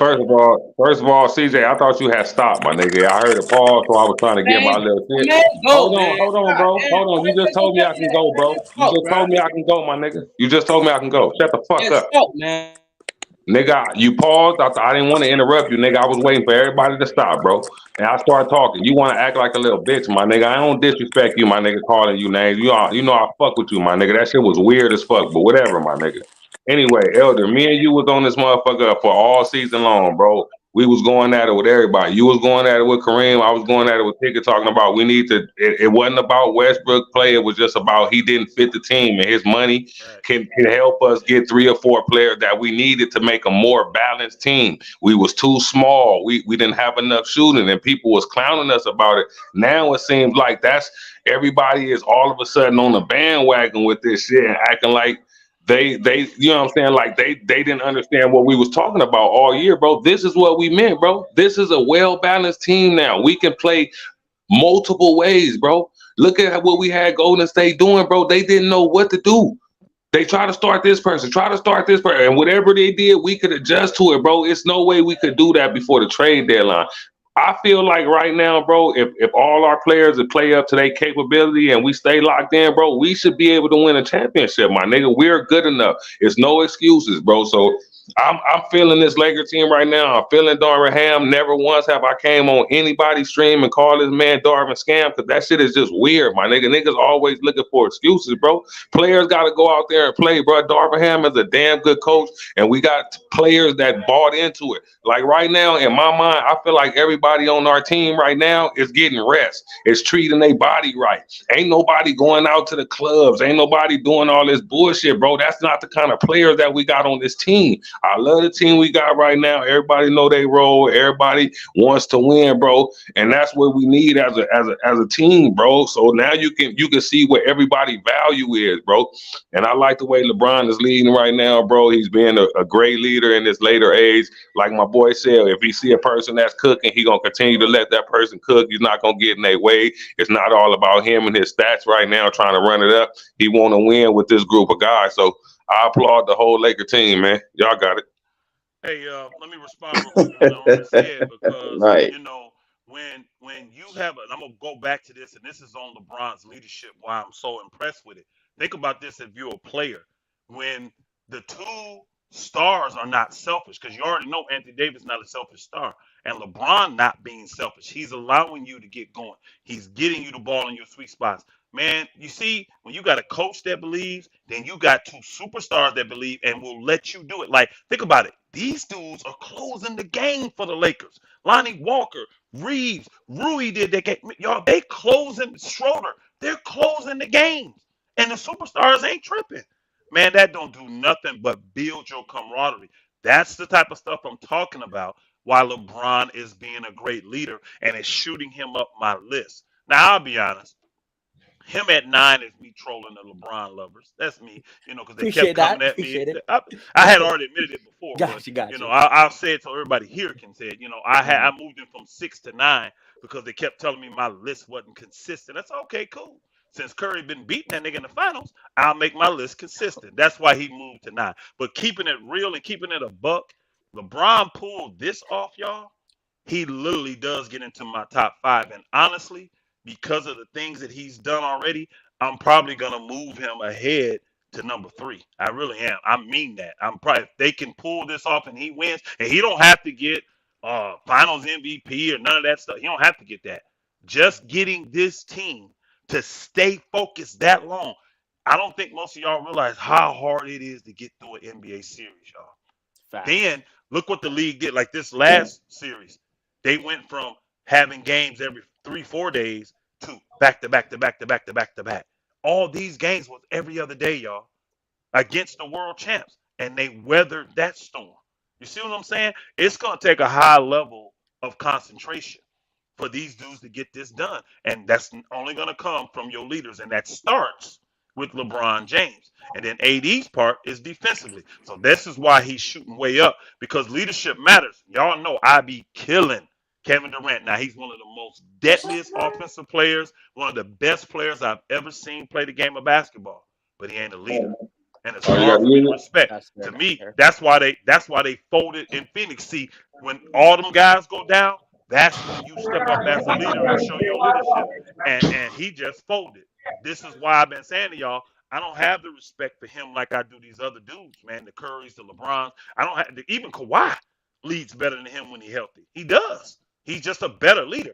KD, bro, he don't want to lead. If he got to get pulled up to that where he's gonna, nope. He just folds, bro. He just folds. Now, when he's in a situation where he ain't got to hold nobody accountable, he just show up at the gym and put up shots and do that. He's the greatest thing since sliced bread. He is. But when he got to lead and he got to take accountability, man, you can have that dude, bro. You can have him. But Nairobi, I agree with everything you said, man. We've been showing folks this. And then, Nairobi, let me say this, and I'm going to let the next person go. You made a All critical right. point about how we were talking about it earlier in the year, right? And we've been on it, and guys didn't want to receive it. Let me tell you why they didn't, Nairobi. We can't forget. Now, this is my boy Ticket. Y'all know I love Ticket. I'm down with Ticket, man. I'm always gonna support this brother, man, because I know the real Ticket. I know his heart, right? This is a LeBron hate, bro. They don't care for Ticket. Don't like LeBron. A lot of the people up here don't like LeBron. So in turn, they Lakers haters, bro. They didn't want to see that. Facts. They knew that when we got that balance, that it was. And again, when you hate LeBron, what are you gonna say? We don't want him to get all them players. He's always trading everybody. How much help do we need? They got all the built-in excuses. But that's where that Hmm. resistance was coming from. The majority of folk on this channel, they're not lovers of LeBron. They're not lovers of the Lakers, bro. So they didn't want to really see the Lakers succeed, and they knew that once we got rid of Russ and got a more balanced roster and balanced out that $47 million worth of players that fit, this is what the result was going to be. So that's why I keep saying, imagine where the Lakers would be if we done this in the summer, y'all. If Different. we done it in the summer. Yep. And see, real quick, but whoever up next, you finna go in a second. Rob Palenka, he still got work to do, y'all. Because no matter how we finish this year, he's gonna have to balance out that roster next year, and he's got some tools to play with when it comes to the draft pick, the contracts that are expiring. I'm telling you, that roster can be even more fortified next year. Because what you're gonna have to do is get the 2 stars through the season. So you're gonna need better bench players to get the guys through the season, so we can get to the playoffs. Because that's the part that hurt them, getting through that 82. Who up next after Nairobi? It's me, Jalen Carter. Hey, go ahead, Jalen. Go ahead, bro. Yeah. So I want to bring up the winning thing. So I'm someone who debates a lot of sports, right? Not just basketball, debate like football, hockey, baseball, all that, right? So I noticed in basketball circles, it's the only team game where I think there's such a focus there's such a correlation between individual greatness and winning. I think winning matters, But how much percentage are we going to give an individual's contribution to winning on a team game, right? There's only so much one person can do. So I think the winning thing is an interesting topic in basketball discussion circles, just because how do we contextualize how, we've seen guys like Allen Iverson, get to the finals, played well in game one. But I mean, everybody who saw that series, there's no way the Sixers are going to win that series. I don't think that's a knock on Allen Iverson. I think getting there is an accomplishment. Even LeBron, all those losses, I think, you contextualize. But even to me, even with the 4 rings and everything, his greatest accomplishment, when I'm watching him play, his greatest accomplishment, the best I've seen him play, is that 2018 run where he was carrying those guys. Game 1 against Golden State, dropped the 50 piece, but still ended up getting swept. Like, to me, him getting swept in that finals, he lost. But that was a bigger accomplishment than getting there than any of the championship rings because of the context of the situation. So that's the first thing I want to say is how do we contextualize winning in a team sport, and how do we kind of value an individual's contribution to that? And secondly, I want to bring up, there's a whole narrative between Steph surpassing LeBron if he won this and won another ring. I think that's the most ridiculous take I've ever heard because we all saw those 4 finals that they both played in. It was never Steph. I would say it was never Steph versus LeBron. I would say the first time when they got to the finals, Kevin Love, Kyrie Irving got hurt. It was, can LeBron take this team with Matthew Dellavedova and Tristan Thompson? Could he beat this young jump shooting team? Second year, Curry led the team with a 73-win season. You can make a case there. Maybe it was LeBron or Steph, but the 2 best players in the world were still considered LeBron, KD. Then KD came in. LeBron versus the Avengers or LeBron versus KD. So I think, and we saw all those 4 final series. LeBron was never outplayed by Steph. LeBron outplayed Steph in every single one of those final series. Matter of fact, I think it was more of a Steph-Kyrie rivalry in a couple of the later ones because they were more comparable players and you could say same caliber. So I think the whole Steph versus LeBron thing was the dumbest narrative to ever come to basketball because we all saw the games. We all know LeBron's 14-time All-NBA first team, Steph Curry's first team. So I think, again, it comes down to the winning thing. How do you contextualize winning in a team sport like basketball for individual greatness? I think you If you like the player or not, go ahead. I think you contextualize it by the end results because the game is about winning. And that's the thing. You have to when you're a leader, that's your job to bring these men together, galvanize them, to figure out a way to get to the end result, which is the championship. So you have to maximize these guys' talents. You have to maximize their skill. You have to be in their ear to do certain things to stay healthy. You got a lot of work to do as a leader. And see, that's why I'm so impressed with what LeBron doing now because he's maximizing these guys. I don't think the Lakers are the most, when you go roster for roster, I don't think the Lakers are the most talented roster out there. I think they have the balance that's needed to win. And when superstars step up and do what they do and can get the other guys to follow, that's when you can get the results that the Lakers are getting. So when you contextualize it, what does it look like? It looks like this. Literally winning. The result of it is. And this is what happened back in the day, 90s, 2000, 2010, 80s. This is why championships matters. Because you had the 80s was a decade of the super teams. Everybody that was winning had super teams. But who won more in the 80s? The Lakers did. That's why they're considered better than the Celtics, better than Detroit, better than Philly, who won at the beginning of the 80s. You see what I'm saying? This is why. Same way for in the 90s. Who won the majority of times in the 90s? Wasn't it the Bulls? That's why they were considered the best, bro. The way you contextualize winning is the actual end result of it. Everything that we do, especially as men, bro, it's result driven. You can talk all day, but if you don't get it done, your words mean nothing. And see, like you say, but I heard you say this. Maybe I was wrong, but I'm gonna make sure. You say it was more impressive to you that LeBron played well and got swept. The eye test to me, what he played, Hold on, let me finish. Then LeBron winning any of those championships. And see, that's kind of a Gen Z topic. Y'all don't care about winning. Y'all don't. Y'all will care more about a guy throwing out triple doubles than you do, because y'all will look at Jokic and think he's way more better than Kareem Abdul-Jabbar. I saw guys today. I saw a dude, I think it was Crunch or somebody on what's the name. He did a start cut bench. And he did it with Kareem, he did it with Hakeem Olajuwon, and he did it with Duncan. And do you know the majority of those people cut Kareem? The majority of the people in there cut Kareem. And he's better than both them dudes, y'all.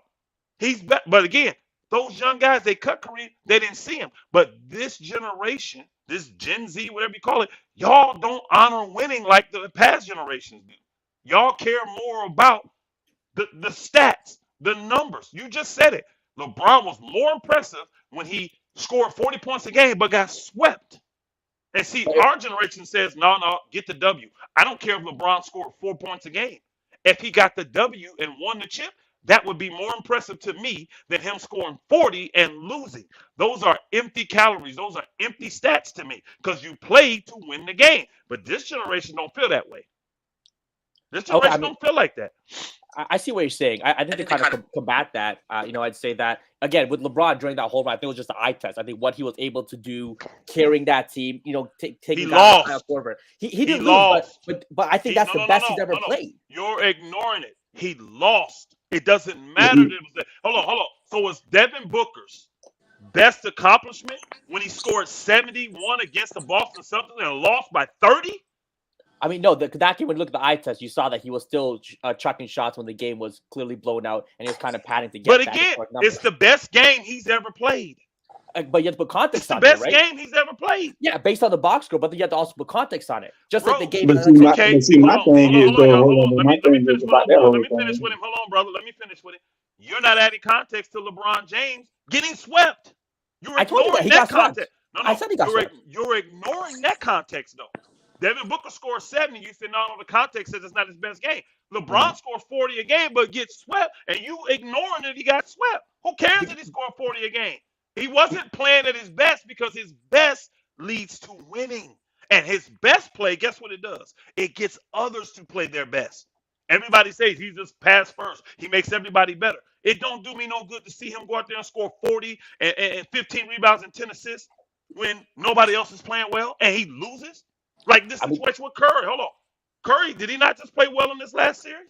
He didn't shoot the ball well. He didn't shoot the ball well, but his actual floor general was great. He rebounded well. He assisted well in all these games. Without Curry, the Lakers beat them by 30 every game.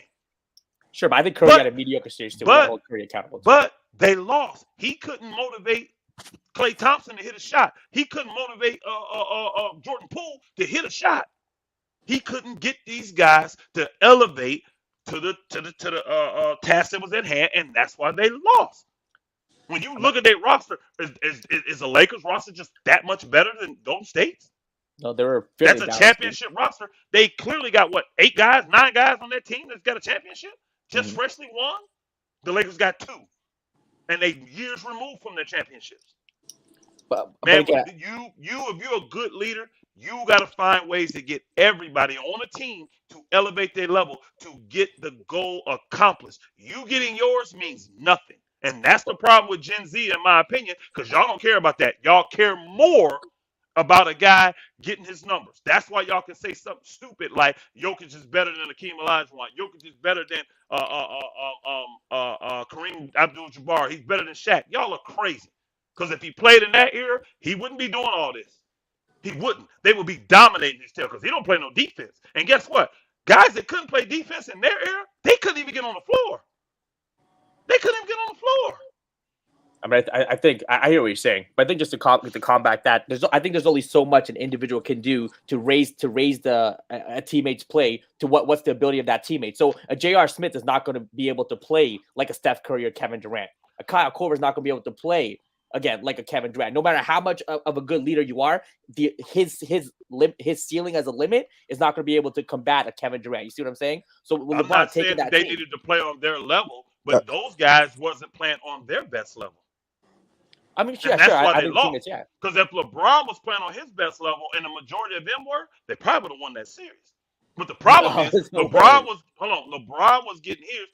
Okay, let me ask you this because I don't even remember. I'm not even gonna lie. I don't remember. Yeah, okay. Who else in your mind played a good series for LeBron's team, for Cleveland? Who else played well? When they got swept, I mean, I think Kevin Love was actually decent. He gave him about 18 and 10. It was just Kevin Love. It was Kevin Love, the only one that showed up. Yeah, no, it was just Kevin Love. Hold on. This is why. Because Kevin Love was the only guy in that series that averaged double digits, and it was only like 11 points. You can go look it up. Everybody else was like 6 points or below. That 2018 series, I think that's what y'all referring to. That series, LeBron averaged like 30 something. Kevin Love averaged like 11 or 12, and that was after coming off like an injury during the playoffs. And everybody else outside of those two was like 6.6 points or below. Everybody else on the roster. Like So it J.R. was kind Smith. of But like even it but was even kind of if like you take that, hold on. It was kind of like what happened this year. Because who played well for Golden State in this series against the Lakers? It was Besides Steph, who else played? Oh boy, had one good game, but other yes. than that, who else played well for them? Steph played okay. Andrew Wiggins had a couple games. Clay shot the ball pretty bad. Jordan Poole was MIA the entire series and the entire You see what playoffs, I'm frankly. saying? I Even though understand. Steph had a good floor game with the rebounding, passing, dicing them up on the pick and roll, all that stuff, he couldn't get these dudes to elevate their game. And because of that, they lost. Just get them to do their regular averages. This would have been a whole different series. I'm not saying that they have to elevate like when you got Clay now. Let's use this here. I wasn't saying Clay has to play on AD's level. Yep. I wasn't saying Jordan Poole has to play on LeBron's level. Just do what you typically do. These guys play below what they normally do. For sure. Even though you excel, the rest of your team didn't. And that's part of leadership. These are empty stats. And you got swept. Bro, you can't get swept and lose a series and then tell me that's the best basketball I've ever seen him play. No, it's not. He lost. But the He lost. eye test shows you. I mean, you watch the game throughout the whole run. To me, yes, nah, he that lost. don't show you Hold that. That's on. I'm gonna Team show you how this balance works. was so I'm gonna show great. the young fella how it Man, we works. ain't finna get on Hey, LeBron, I'm bro. We gonna need to show talk you. about Hey, basketball, bro. yeah, we're gonna get on. no, We're gonna get back no, to We it. can Yeah, talk Now, I about want to it hit it tomorrow. real quick. Hold on, I want to hit this young fella real quick. We'll go to the next person. When you think about Michael Jordan, I know you're young, but when you think about it, what are some of the best games you think about him? What think That about him? 63 point No, game. See, I didn't ask Yeah. you. I was I saying, did not. He wasn't gonna go there. He was gonna. no, I You was the gave it to him. Celtics series where He was where gonna he go. lost. He The was Celtics series gonna where he go lost. to the championship when he hit No, the I three, wasn't. all See, that Elder, kind of no, stuff. I know, no. See, I know Bro, Michael Jordan. No, stop, bro. I've watched all of Stop. Michael Jordan's runs. You No, I'm gave telling it to you. him, bro. No. You See, gave this is it what to I'm him. saying. No. This is what I'm I saying. ain't mean it. I gave No, it. Hold on, Elder. I'll I keep it gave real. it away. Gave it My to him. fault. No. See, Yeah. I'm gonna tell you. I'll tell you Gave I right it ain't to now. mean him. to give To it me, away. Michael He Jordan. To was me, like I not said, gonna go no. there. I'll tell you this right now. I think Michael Jordan was a better player in the 88 and 89 seasons than he was in any of his championship runs. I think he Oh my reached God. heights in those seasons that he did. I think that's I'm 92 he was cap. sorry, great. y'all. That's I I'm cap. telling you. cannot. I Hey, think y'all. I 92 he can't was. I think relate he's to a better this. I basketball can't player. relate to this Gen Z That's because he cap. I'm saying wasn't, bro. I Because gotta I put can tell you context right to it. I'm now, putting context he to it. was. Ain't no context to it. You're gonna Yeah, put definitely. stats that That's he cap. scored more. Cause He's some shit. that's But just he like what you said lost, about bro. LeBron in 2018. Lost, He but doesn't It'd mean lost. be he was like a you better said That's player. LeBron not, in bro. His team 2018. lost. His Not the team The lost. same. He thing was that, part of the hey, team. hey, bro, hey, my Yeah, brother. yeah. The thing that made him great was that he got all those other guys to elevate his level so they could win. See, that's what made him great. And again, here's the thing: if you're going to do that, you're going to have to come down a little bit. Has not LeBron had to come down a little bit to get these other guys to come up? He can't do what LeBron. He ain't out here scoring 30 points a game like he was in the regular LeBron just season. went the But best in guess what? 2018. In the regular season, he was scoring 30 a game, and the Lakers was getting their ass ripped. They were horrible. They were 13th. Don't forget that, bro. It was. Two teams. It It was was. only two teams in the West worse than him when he was scoring 30 a game. Once he stopped scoring 30 a game and let everybody else elevate and go, guess what? Now they're in the Western Conference Finals. You want contextual. You want to contextualize. You want to put something concrete to it to winning. Mhm. There it is, bro. There it is. I mean, But see, you guys will praise him and make him third team All NBA because he put up 30 points a game when the Lakers was 13th in the NBA. That's what this I mean, generation does. All right, cool, That's what it Elder. the team does. all All NBA right, cool, selection was Elder. On no another NBA. topic, because we don't need to Yeah, get. who up Yeah, next? we'll We'll, go Yeah, back you're there. right. yeah, Who up next? another Who up on another. next? We don't need That to was get on wild, LeBron, man. That whole but We conversation got was more to we want to cover. get Hey, on LeBron. appreciate you, brother. Yeah, But yeah, Who yeah. up next? Hello. Elder, because it was that something you dude said. just crazy as hell with what he said. Elder, it was Yeah, I something you think. said I didn't fully agree with about the Denver. Back to this Lakers and Denver series, because this shit gonna turn Okay. into LeBron. We ain't finna do that, bro. Look, so about basketball, right? I think you Either way said you want to not talk too about long it, he's ago. You on the said Lakers. you made a statement. You think this Denver series is going to be the Lakers' toughest. This is going to be the test. I disagree with that, because I think the first two rounds the Lakers played was the Lakers' toughest. Was the Lakers' toughest series that they had to play in this whole postseason. This is why. If you think about it, Memphis was the toughest defensive team they went up against this playoffs. They a better defensive team than the Warriors. They a better defensive team than the Nuggets. And if you look at the ranks, they were what, number 2 before they got eliminated. Because when it was the Lakers, when it was the Kings, when it was Memphis, Warriors, everybody, the Suns, they were number 2. I think they were behind the Lakers. So Lakers eliminated them, and then they go on to play, and plus they were a little more dirty and grittier too. And then they go on to play the Warriors, who are the better offense than the Nuggets, than the Kings. Well, not the Kings, but the Nuggets and Memphis. And so I think that those 2 rounds, I think that really put the Lakers to the test. I think I'm not saying this Western Conference Finals is going to be easy. I'm not finna say that because I think Denver is still the more complete team out of the two. But I think that the first 2 series really put the Lakers to the test because they had. I You got to think disagree about with that. I Yeah, I disagree do with too. that. because do I they too. definitely disagree with that. Elder. I'm talking to Elder, bro. I'm listening. Go ahead, So bro. so I know you're talking to, but I disagree with it. Even though but anyway, but like I was saying, I think that because they had to go up against Steph, they had to go up against Clay. They beat him because they had to go up against the defensive player of the year and Jaren Jackson Jr.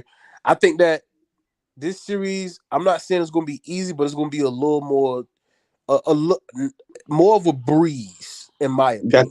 that's Let me cap too. let me Go ahead and believe that. let me kind of tell you why I don't agree with what you're saying. Because Memphis was number 1 in the regular season, but that team that we saw in the playoffs was not the number 1 defense. Why?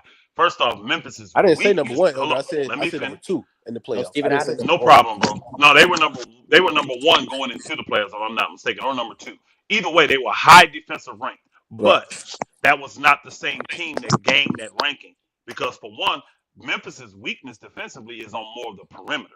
They don't have the greatest besides Dylan Brooks. They don't really have the guard defensive guys, right? Because Ja don't play no D and stuff like that. Their strength was the interior, and they had lost 2 of their best defenders on the interior with Clark and with Steven Adams. So we didn't I see. don't think Hold they would have on, made a we did. difference. Yeah, but see, that's you. The facts I think is they is would have. they got those numbers from having those 2 guys in there, and their interior defense with Clark's athleticism, old boy just being a rock, letting JJJ just roam. See, think about it. If he was in there, he wouldn't have had to do all that against AD. He would have been the roamer. They're a different team defensively, right? Then they had other injuries with the John and all that kind of stuff. So I get what you're trying to say, but you're not really putting the true context that that team was not a great defensive juggernaut. They're not they weren't one of the highest ranked teams in this year's playoffs. They went into the playoffs highly ranked, but if you rank all the teams in the playoffs from the games played, Memphis is not going to be your toughest defensive team. Now, Denver, on the other hand, that's a team that didn't get it together defensively until the end of the season. They are playing much better defense now. They are as a collective unit. Now, the offense, I can't deny that with Golden State, but that's just a bad matchup for them because they don't have interior presence. They don't have any shot blocking, and the Lakers live in the paint. So I don't care how great your offense is. If the Lakers can cover you on the defensive end on the perimeter, which they can, and if they're gonna dominate in the paint, that's a bad deal for you, and that's why they lost. Denver, it's gonna have to be the same because they're not that good on the interior, but they do still have better interior defense than Golden State does. They do, and they have just better all around defense. And I think their offense, especially shooting the 3, is on that same. I gotta go look. I think they were greater at shooting the 3 as a team than Golden State was this year. Who? Somebody, Denver. Oh, Somebody look Denver. that up. Denver. I think Denver as a team was. I think they were the best 3-point shooting team in the NBA. I think I they don't were. know I'm about gonna that. look I it up. gotta see. I'm gonna look it up. Somebody I look it think up it's for me. between. I Somebody think it's look it up. between the I know. I don't Kings. want to I get think it's opinions. I don't want to get I think opinions it's I'm gonna look between it the up. I'm because gonna the look Kings it and up. the Kings, Warriors. the Kings actually they just score. They got a lot of 2 points with Sabonis and Fox. They They do play at a they work fast pace. inside. They just score in their fast pace. They not one of the highest 3-point shooting teams. I already know that. I think, They man, I'm definitely. telling. I Let me remember check. at one point, Denver this year. I would like to see it. Somebody, if Angie, you still in here, somebody please go look that up and see who during the regular season who was the best 3-point shooting teams in the NBA. Who made the most threes in games, like who averaged the most threes made, and who had the highest percentage. I bet Denver's up there, y'all. Yeah. So no, Yep. right. So Somebody said it right now. He I said got it. I got Denver it. was Yeah. top 5 in threes. Yeah. You got the list? You got it? Yeah, I got a list. So Denver was Read it. was the Read it. fourth best, 37% from 3. Philadelphia was first. Clippers was second. Golden State was third. Denver was fourth. And let me Okay. look up total. That's for 3 Now point that hold on, percentage. hold on, hold on. That's Yeah, percentage. Tell me how yeah, many mades per game. I yeah. want to know Total that threes. part Yeah. too. Let me bring up the total threes here. I knew Denver was high up there, y'all. I knew they were Yeah, high. no, they're shouting well, And no that's doubt. why I said the Lakers can't get a wide open shots they 36. gave Golden State. It was Boston. Boston, Miami, LAL, and then I think Denver is like 6. I'm looking at it right now. No, I saw Boston's first at 185. LAL. I know that ain't true. No. Golden State, Boston, Miami, LA, Phoenix. Those are the top ones. You're talking about in the playoffs this year. You must be talking about in the playoffs. Yeah, that's not regular season, bro. We're talking regular season. That's what we're talking about. Bro, the Lakers was not top 5 in 3-pointers made. Yeah, not the I'm talking about the playoffs. Oh, you're talking about the playoffs. We're not talking about the playoffs, bro. We're talking about regular season going into Why the regular season matter? We in the playoffs. Why does it matter? Regular season is a bigger sample size, so it's just going to matter more. We're talking about going into it because he used stats that were giving when they went into the playoffs what these teams were, not what they did in the playoffs. We were talking about what they did getting to the playoffs. That's the stats that the brother was giving. When he was talking about their defense, he wasn't talking about their defense in the playoffs. He was talking about their defense, what got them to the playoffs, their ranking before they got to the playoffs. So that's why we needed that. Yeah, that's why we needed that. But again, Denver's top 5 in threes, y'all. They're top 5 in threes. They can shoot the 3. You have to run Denver off the 3. You have to. And you gotta crash the boards because they got guys finding at a rebound. And you have to pound the paint offensively against Denver because they don't have rim protectors. Take that extra dribble, keep the ball going, and get in there inside and live at the free throw line. And I just think it's a bad matchup for Jokic. Now, if Jokic start playing that bully ball, now it becomes bad for AD because AD don't want to do all that physical banging for all this whole series. So that's why I said the Lakers going to have to go deep. Because, like, to me, honestly, I'm playing Tristan Thompson this series, y'all. Because when I look on that bench, who do I have that can just give me 3 minutes of banging with him? That's not crazy. Not great. That's not crazy. Tristan Thompson is the best guy I think the Lakers have right now to do that. People forget in 2020, Dwight Howard played a lot of minutes against Jokic. It wasn't Anthony Davis. Anthony was playing off of Jokic. It was Dwight Howard giving Jokic most of the fits. Anthony Davis was actually getting cooked by Jokic more often than not in 2020. Thompson is not. Obviously, Tristan Thompson is not Dwight Howard. Yeah, it's tough, but throwing out Tristan Thompson there for, like I said, 5-10 minutes is definitely bodying up. I'm going to say it again. Tristan Thompson is not the Dwight Howard. I'm telling you, he's not. It's not a crazy idea. It's not a crazy idea to throw out Tristan Thompson to see Howard, but who's a better option than Tristan Thompson? You're not putting Wendy with Jokic for a short period of time. Yeah, you're not putting Then in the bubble, y'all also had JaVale McGee, too. Yeah, JaVale didn't play in the bubble. JaVale didn't play in the bubble. We're not talking about the bubble, though. I'm talking about now, because you got to make a decision now. If AD gets in foul trouble, who else do the Lakers have? Tristan Thompson is the best option, and he's a vet. He's not going back down. He's championship tested. So, again, I'm not talking about putting the man in there for 15, 20, 30, 25 minutes, y'all. I'm saying it's short because AD gonna play the majority of the game. I mean, the boy averaging 40 minutes a game. So if I can get him 5 minutes in the first half, maybe 5 minutes in the third quarter, 3 to 5 minutes third quarter, that's all I need because AD gonna play the whole fourth. So that's a quick question. What the hell is wrong with Mo Bamba? I just need somebody to tell me because I don't know. He still got an ankle injury, even though they cleared him. His ankle. How long did it take an ankle injury to heal? It must be serious. Because he in street clothes. If you notice, he's not like dressed as a team. He's still in street clothes. Yeah. So he still got the ankle injury. Yeah, the ankle's definitely a problem. Yeah. But I don't think they want to play. Hey, I don't think the Lakers have any interest in playing Mo Bamba either. Yeah, honestly, he's looking lost on defense. They're not happy with Mo Bamba. Yeah, but again, they did that to get the salary. That $10 million. See, Mo Bamba's contract is not guaranteed. As long as he's not on your team by June 30th, his contract ain't guaranteed. So you good. That's why I said I believe he's going to get traded at the draft day or a little bit after draft day because think about it. If you're a team, you could take him in, cut him, and it costs you nothing. You see what I'm saying? You could use his salary to get the trade done and then cut him, and it don't cost you nothing. You're literally getting $10,000 break to get rid of some player you probably don't want. So the Lakers, that's why I said they got some good things they can do when you talk about an expiring contract on a good shooter like Beasley, when you talk about a non-guaranteed $10 million contract on a guy like Mo Bamba, and when you talk about that draft pick, we got the 17th pick this year. Now, let's keep it real. The 17th pick is probably not going to get on the floor for the Lakers. A team that's in the Western Conference Finals, possibly in the NBA Finals, that guy probably not going to play for the Lakers this year. So that don't have a lot of value for the Lakers. other teams, it may. So if you can package that, you may be able to get a player or two that fits the bill better for the Lakers to help them move forward. That's why I said Pelinka and them got work to do still. They got work to do to reform and shape that roster to make it commendable. And I think we got to have dogs to run because you just can't play these dudes 60, 70 games no more.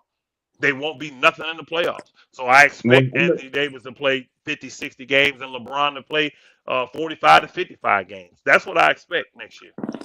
but see, So I, this is going to be the difference next year, though. I understand what you're uh, saying, and all that does make sense, a lot of sense actually. But this was going to be the difference from this year to next year. Is that first of all, players now got to play 65 games, nothing less. For the All Also, NBA, to make No, they don't have to play All that's NBA 65 teams, All games. that's NBA for the teams. All NBA team, That's right? Yeah. for certain yes, and you awards know and those stuff. players love those awards, Yeah, those type of honors. They do. But what I'm saying is, yeah. yeah, they love those type of honors. But what I'm saying is also that CBA thing gonna also prevent a lot of teams from getting like a lot of good players that they Yeah. usually get because of the luxury tax and all that stuff, right? Mhm. Yeah, the luxury Yeah. tax is being jumped up quite a bit. So the Lakers going to have some decisions to make because if Austin Reeves, the team's going to offer him 4 years, $100 million. And then you have to pay D-Russ close to maybe 20, 25, and the Ruiz probably Nobody's going to 10. offer that to Austin Reeves. They're not going to offer him that. The He report said was 100 mil. the report said Utah. Utah's going to offer him 100 million, but Man, you boy getting that Jalen Brunson money. it'd be interesting to see if they match or not. I mean, what do you know? Right? I don't think you should match it if it's that price, but it'd be a big loss for Austin Reeves. If I'm the Lakers, I don't even let him actually hit restricted free agency. I go in and I sit down with his people and I say, look, what do you want? You took yourself out of the second round and told teams don't draft you so you could be a Laker. This is where you want to be. You've proven yourself.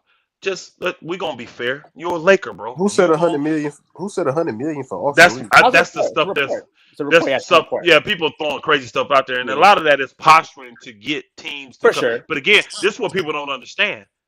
If you put that out there, you know your money's locked up for 48 hours. So while you waiting for the Lakers to make their decision, the other free agents that you want could get picked up, and now you don't have nobody.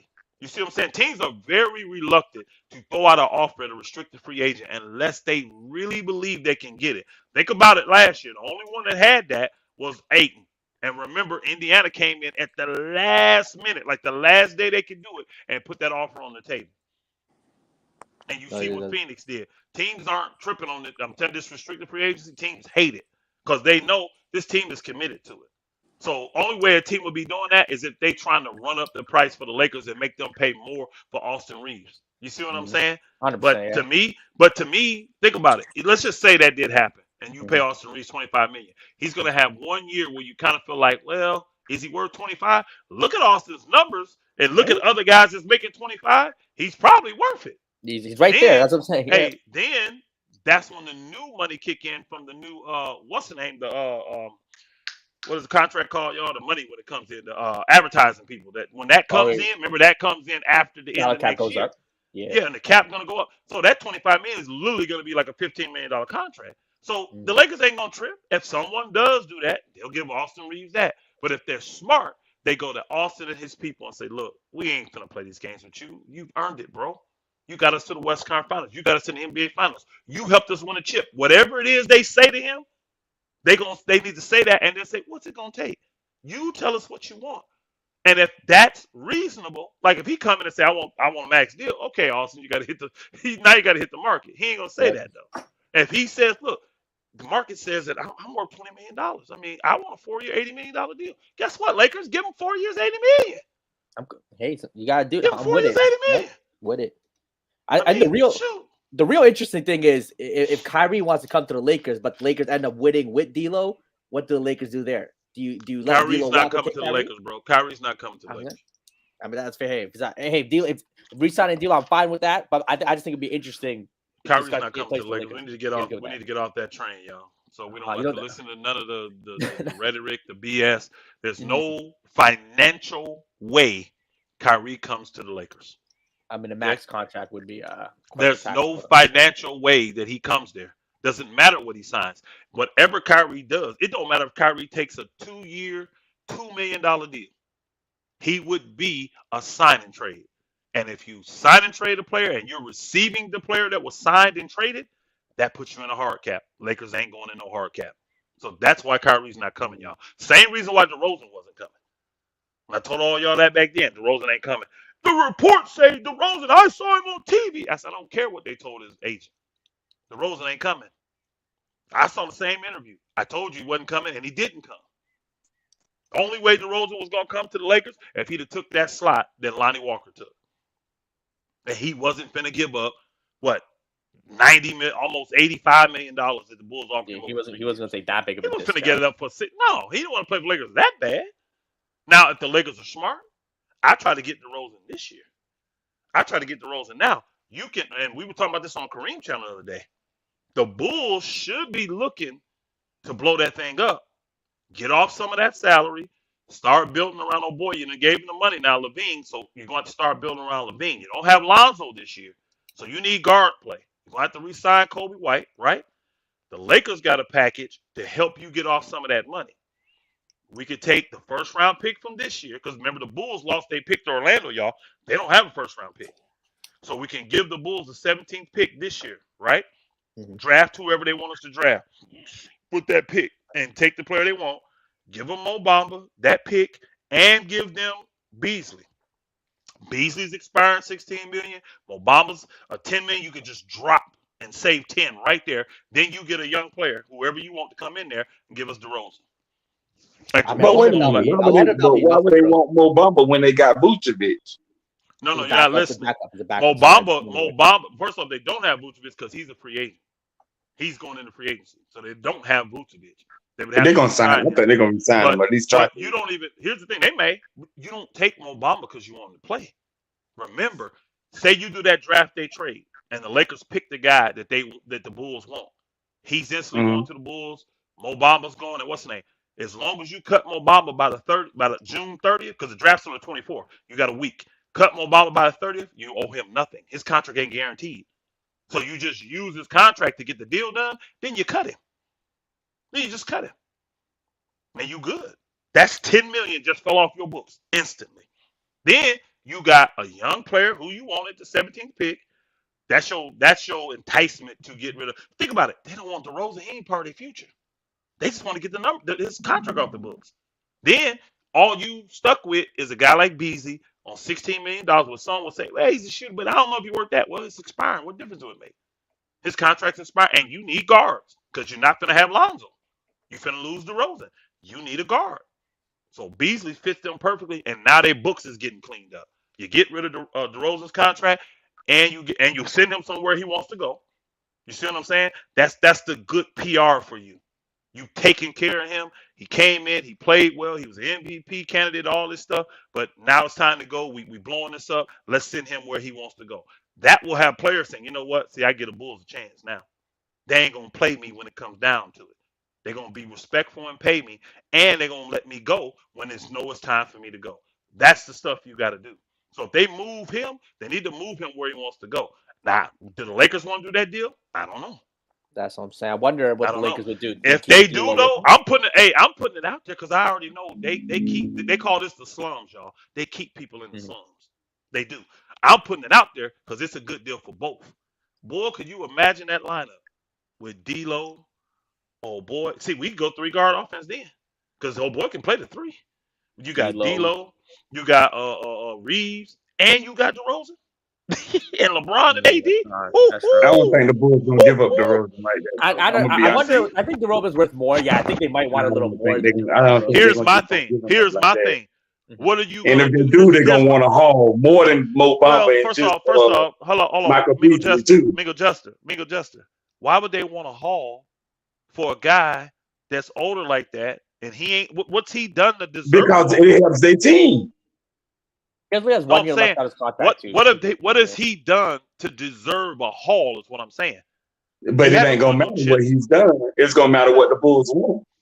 I got you. Now again, I told the Bulls this summer what they should have done with their team. They didn't want to listen, and they ended up doing exactly what I told. I told Herm, but because he's a Bull fan, told him exactly what was gonna happen. I told my boy Most exactly what was gonna happen to their team, and that's exactly what happened to him. Now Lonzo's hurt and he's out all of next year already. He's out all the next year already. His You career's in still don't trouble. have a point. You don't have a point guard. You don't have a point guard. So if they smart, they go get a point guard in free agency, or maybe that 17th pick. Because I heard this draft is top heavy a little bit, but they said this draft is full of guys that are going to be 10 to 15 year pros. Like they said, there's a lot of pros. Like there's going to be good pros in this draft. Good. You can get you a good quality point guard at 17. Probably a mature one. Somebody that's played 3 or 4 years. You see what I'm saying? Nah, They 20, 21, 22. And then you put them right behind Kobe White because you're going to have to resign Kobe White now. You ain't got I no still guards. think Who you got? I get what you're saying, but I still think you're gonna need more than just Now let me ask you Malik this. Beasley, What are you Mo Bamba, and a first round pick hold on, for bro? What are you DeMar gonna do? DeRozan. What are you gonna do if DeRozan tell you he wants to leave? What if? I mean, that's just a what if. I mean, it's a lot of what ifs. I Okay. can go what if all Then day. tell me this. What team is gonna offer you more than that? I mean, First off, I don't know. I don't think You never know what a I team don't may think offer. you're gonna get a team. I don't think you're gonna get a team that'll give you a first round pick for DeRozan like that. That high of a first round pick? You never know. I think the Miami Heat could use a DeRozan. They don't have a Miami pick. Heat getting You never DeRozan. know. The Heat don't have the picks. Who they give their picks to? I don't think the Heat have a pick that high. Well, even if they do, Oh. okay, hey, I did something realistic that works, y'all. Mhm. Put No, something money realistic. matches, yeah. Tell me who the Heat will give up to get him. You tell me. Let's Yeah, say they I got a like first round pick, no matter where it is. Who's the Heat gonna give up to get him? I mean, See, to we make can the money- say that kind yeah, of stuff, so to make but the we money can't put match- no Yeah. To make the money match, it has to be because you need to match $28 million. Exactly. It's going to be Duncan Robinson, probably Duncan Now, Robinson. let me ask you this. Hold on, let me ask you this. Yeah. Why would the Bulls want Duncan Robinson? Oh yeah, you got to attach the picks to it. It depends on the picks they attach to him. Why would the Bulls want Duncan Robinson with 3 more years left on that contract? Oh, it's just Why would they want him? If they go into a full rebuild, and you take the picks with a bad contract. Is Bro, I mean, Duncan hold on, Robinson. hold on, bro. Listen to what you're Yeah. saying. You start off by saying they're going into what, a rebuild? Rebuild. Yeah, I think a rebuild. Who takes on contracts when you're going in a rebuild? Nobody. When you're going in a rebuild, your goal is get my contracts as low as possible, get my balance sheet low as possible. I'm not trying to take on salaries. I'm trying to get rid of salaries. See, that's not when I say a viable trade, that's not a viable trade. There's no way the Bulls will be interested in Duncan Robinson. No way. With I that think they might contract, follow for the picks. I know the contract's bad. I just think if bro, they hold on, time out. Look it up. These are all playoff teams. I'm pretty sure Miami finished with a better record than the Lakers, right? I'm pretty sure they finished like 8th or 9th in the West. I mean, the East this year too. I mean, they were a playing 8. team. It was number 8. My 8 thing is this: they were 8th, the Lakers were 7th, but that's because of the play-in. But here's the thing: they close. So Miami's pick is either 16th. We know it ain't 17 because that's the Lakers. They either 16th or 18th. The same damn pick. You see what I'm saying? So you telling me they would take Miami's 16th pick, but take on the contract of Duncan Robinson before they would take $26 million falling off their books, plus a first-round pick? No, I think the Heat would have to throw in that second first-round pick. That's what I'm saying. They got to attach a couple first-round picks. Okay, you know what I mean? That's what I'm saying. Now we're looking. Because they have the picks. Saying, I would have to look and see. I didn't think the Heat had the picks. I didn't. So the Heat still have a ton of picks. And surprisingly, you think the Heat would throw in 2 first-round picks? How old is DeMar DeRozan again? 33. No, he's up there. 33. 34 years old. He'll be 34 next year. Then he'll be 33 now. He's 34 next year. So they're gonna pay 2 first-round picks for a 34-year-old that ain't never won anything. They already took a guy that was a leader of that Toronto team, and he ain't won them nothing. And Kyle Lowry. Yeah. Bro, But I'm telling you, the thing is, I'm gonna tell you right now, Miami is not. And then here's another thing. Here's the main thing. Where does DeRozan want to go? He don't want. He wants to go to LA. He wants to go to LA. He don't want to be in Miami. But the thing He don't want to be there. But the thing is, you take DeMar DeRozan and pair him with Jimmy Butler, that might be all right combination. And they replace Kyle Lowry with another guard. I mean, another guard they can sign this year. Maybe no, Tyus Jones. Who? How you gonna do that? Maybe Tyus Jones. Free agency. How you? They don't have no money. He ain't got no money. Let me say the money. If you get Where rid of Duncan, you bring DeRozan. They got 3 max guys. Where their money coming from? Or 4? They got 4. Hold on. Jimmy's max. And Bayou's max. They gave the guard that hurt his hand. What's his name? He got a max. Did Tyler Hero get a max? Tyler Hero is not max. I don't think he's a max. Yeah, I don't think Tyler Hero. I don't think Tyler Hero max. Yeah. Well, here's the thing. Hold on. You got those 2. But then that means you got 3 guys that are 2 guys with if Tyler Hero's making 30, and don't forget Kyle Lowry is. Tyler Lowry comes off the books this year. No, am I mistaken? I thought he's off the No, he books. comes off next year. Next Okay. year. That's next Not year. this year. He comes off next year. Hey, David Mosley, appreciate you in the Cash App, bro. Truly do. He said, thanks for all you do.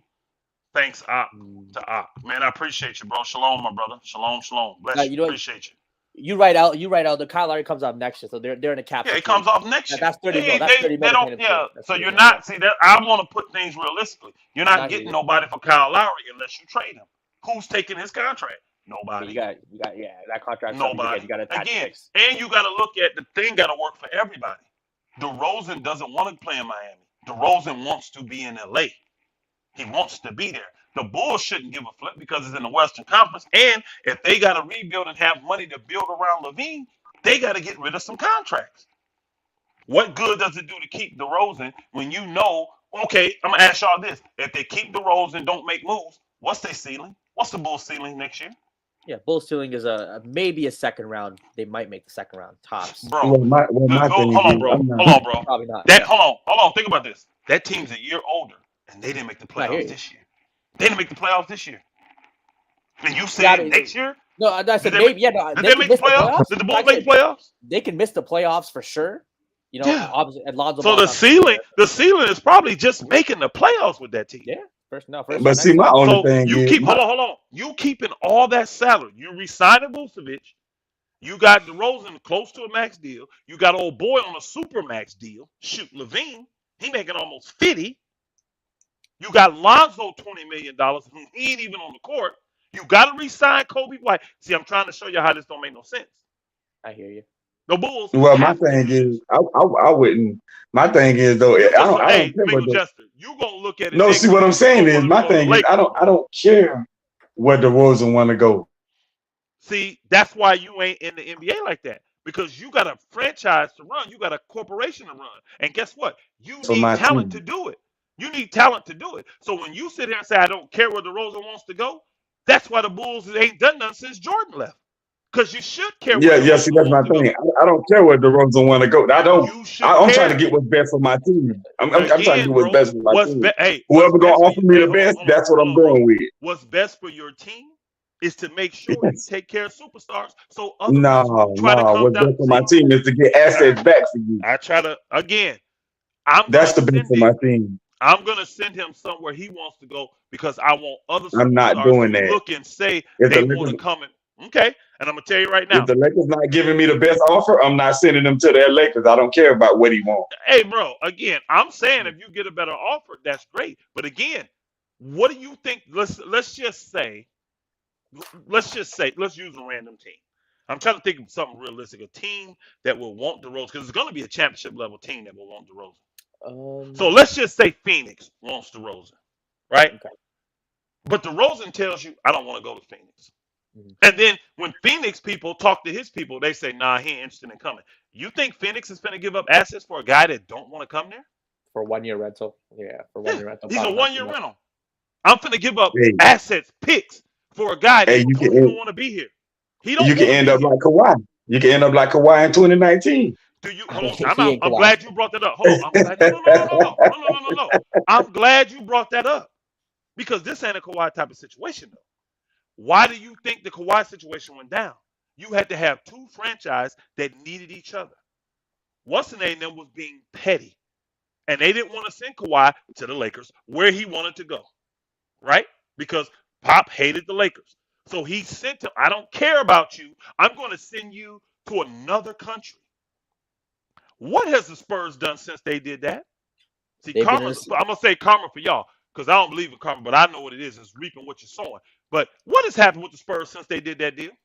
No, they've been trash. It's definitely true. They've been one of the worst teams in the NBA. Nobody wants to go play for the Spurs now because of how they treated Kawhi Leonard. Then you send him up to Toronto. They get the only championship that they ever got, and they still don't get to keep him. But why was Toronto interested in doing that deal? Because they know we have the pieces to take us. No. The only reason Toronto was interested in doing that deal, they had already committed to get rid of DeRozan. They didn't want to pay the rest of his contract. I think with They DeRozan, knew we they- realized Bro. that we reached our ceiling with DeRozan. Like I'm a Raptor, I go to all the games. We realized that with the Lowry DeRozan 1-2 combo, we reached our ceiling. We were consistently being knocked out. That's Go to the why you finals, could Kawhi take the next level. chance on bringing Kawhi in. Of course, yeah, 100%, yeah. You get rid of that long because DeRozan had 3 years left. Remember, you get Mm. rid of DeRozan's expensive $100 million contract. You bring Kawhi in, who is a better player, and you ain't even committed to him. You only on a 1-year rental. Now, if he decides to stay, great. But if not, they got the best of both worlds. Because guess what? Because of that petty move that Mingo Jester suggesting the Bulls do, look what it got Toronto. It got them a chip, and the Spurs have been in the dumpster fire ever since. It'll be the same for the Bulls if they do some dumb shit to DeRozan like that. If they decide disagree. to cut, okay, we're gonna find out then. We're gonna see. We're gonna see. Because what do you think has happened to the Spurs? No moves have worked for them since then. They brought in the one dude to play with him. They still was shit water. What's his name? Came from Portland. They still was shit water. I'm telling you, bro. You LaMarcus reap what Aldridge? you sow. Yeah, you reap what you sow. And No, they got nothing out of that, bro. I Pirtle think ain't it's- with him. Hey, Pirtle ain't with him no more. He back in Toronto, where he came from. I think it is true that star players do, you know, the way star players see how star players are treated in other teams, and they remember it. So when it comes time to free agent or whatever, they'll be okay. Why do y'all treated think him this so way, we many ain't gonna go there. players want to go to LA? It's 2 reasons. One, they love the weather. But here's another one reason, because these are the superstars. All the superstars want to be in LA. Why do you think that is? Because the Lakers got a history of taking care of the superstars. They do. They do. Even if it means the team is going to be out there with junk players, guess what? The superstar came and he got taken care of and he got his bread. And guess what? That's why every superstar wants to go play for the Lakers. You don't hear them saying, I want to go play for the Clippers. None of them say that. And They a long say, I time, want to go play for the Lakers. there was a long time people didn't want to play for the Knicks side because the Knicks were terrible. Knicks were a terrible Again, organization. We're their star When players. That's you're a an big market. organization that shows you don't take care of your stars, players ain't stupid. They No, we don't agree, want to 100%. go there. 100%. If it's about the money, they'll go take Jordan's money and play in Charlotte. If it's just about the money. Well, Play in these Utah. guys, they want the money and they want to go somewhere where they want to be. Because they 100%. they don't want to hear their wife complaining the whole damn time. So I'm telling you right now, if the Bulls do a stupid ass trade and move DeRozan and let somebody give up the bag for him, they'd be stupid not to send him where he wants to go. And I think another team would be dumb to take him knowing that he don't want to be there. They'd be stupid. They'd be stupid. So if they're going to retool, which they should, DeRozan should be the first one they look at moving. He's not a part of your future. He's 34 I'm not years doing old. a deal not to make my team better. You just not doing that, dog. You just not doing that deal because it's the Lakers. Shut up, man. No, Stop. if the Lakers Stop. giving, in order, Stop. if the Lakers Stop. giving me the best offer, say Stop. if the Lakers giving me the best offer, say that they offer me something that I can work with, I'm trading them straight to the Lakers. I don't care nothing about Well, I being just the hold Lakers. on, Mingo Jester. For what you doing when you hold on, Mingo Jester. and Malik Beasley in the first. How does that help the Bulls? Because They back in the same situation they've been in. You're not they're already there. So now they need salary relief. Those 2 guys give you salary. To get who, Elder? If nobody not going there, to get who? If you're retooling, you just want the money there to have when the player do become available.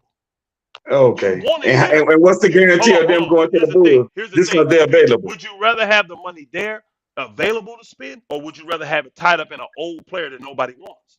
Which would you rather have? I mean, either way is bad because if ain't nobody coming to your team and you got the money, it still don't matter. Okay, bro. Again, we don't know that people not coming. DeRozan came. Lonzo Ball came. Caruso came. So we don't know that players won't come to Chicago. But guess what? Ain't anybody coming over there. Hold on, bro. Let's keep it realistic. When they came, guess what had happened? The Bulls did the same thing, and they had all that money. You don't remember, they signed all 3 of them dudes. They had enough money to sign all 3 of them dudes. Caruso, Ball, and old boy DeRozan. Yeah, all the money to spend. Didn't work. Guess what they got to do? The same damn thing. But guess what happened before they did that? They got rid of all them players. They did. They cleared their books so that they cleared their books so they had money to take on free agencies. Right now, you don't have it because you got high salaries in Vucevic. You got high salaries in Lonzo Ball, who ain't even playing. You got high salaries in DeRozan. You got high salary, super max salary in old boy. You got to re-sign Vucevic if you want it. You got to re-sign Kobe White. You got to re-sign Patrick Williams. Come on, bro. You need money for that. But for me, That's why you ain't no GM. That's why you ain't no GM. if I am doing that deal with the Lakers, I'm gonna want more than just Mo Bamba. Man, give me Austin Reeves or D'Lo. Give me somebody. I gotta have somebody else in that first round pick in order to. If I want to compete now, or if I'm trying to win the championship now, you know what I'm saying, or whatever I'm trying to do. Even if I'm trying to rebuild, I still can rebuild my team around one of those guys. The Lakers ain't giving up Reeves for 33 years If old. that's the Here's case, thing. Hold on. Austin Reeves young. I can rebuild my team around him. Hold on. Not a problem. You're not getting Reeves. You can get that. So, Yeah, you ain't getting Reeves. I'm just saying. I'm just saying you got to make it worth my while. Is what I'm saying. Not a problem. The Lakers can possibly do this. It is worth your while because you're getting a salary relief and you're getting a first round pick. That's worth your while for a 30. Who says that pick gonna work out though? Who says that pick gonna work out? Teams value picks. A pick is a gamble. Hold on. What teams want is cheap talent though. With that pick, you're not paying more than $3 or $4 million a year for that pick, and he could turn out to be Giannis Antetokounmpo. He could be. Giannis was picked 15th. Again, could be. I'm saying when you're retooling, you're not winning. So why have a bunch of money on your books?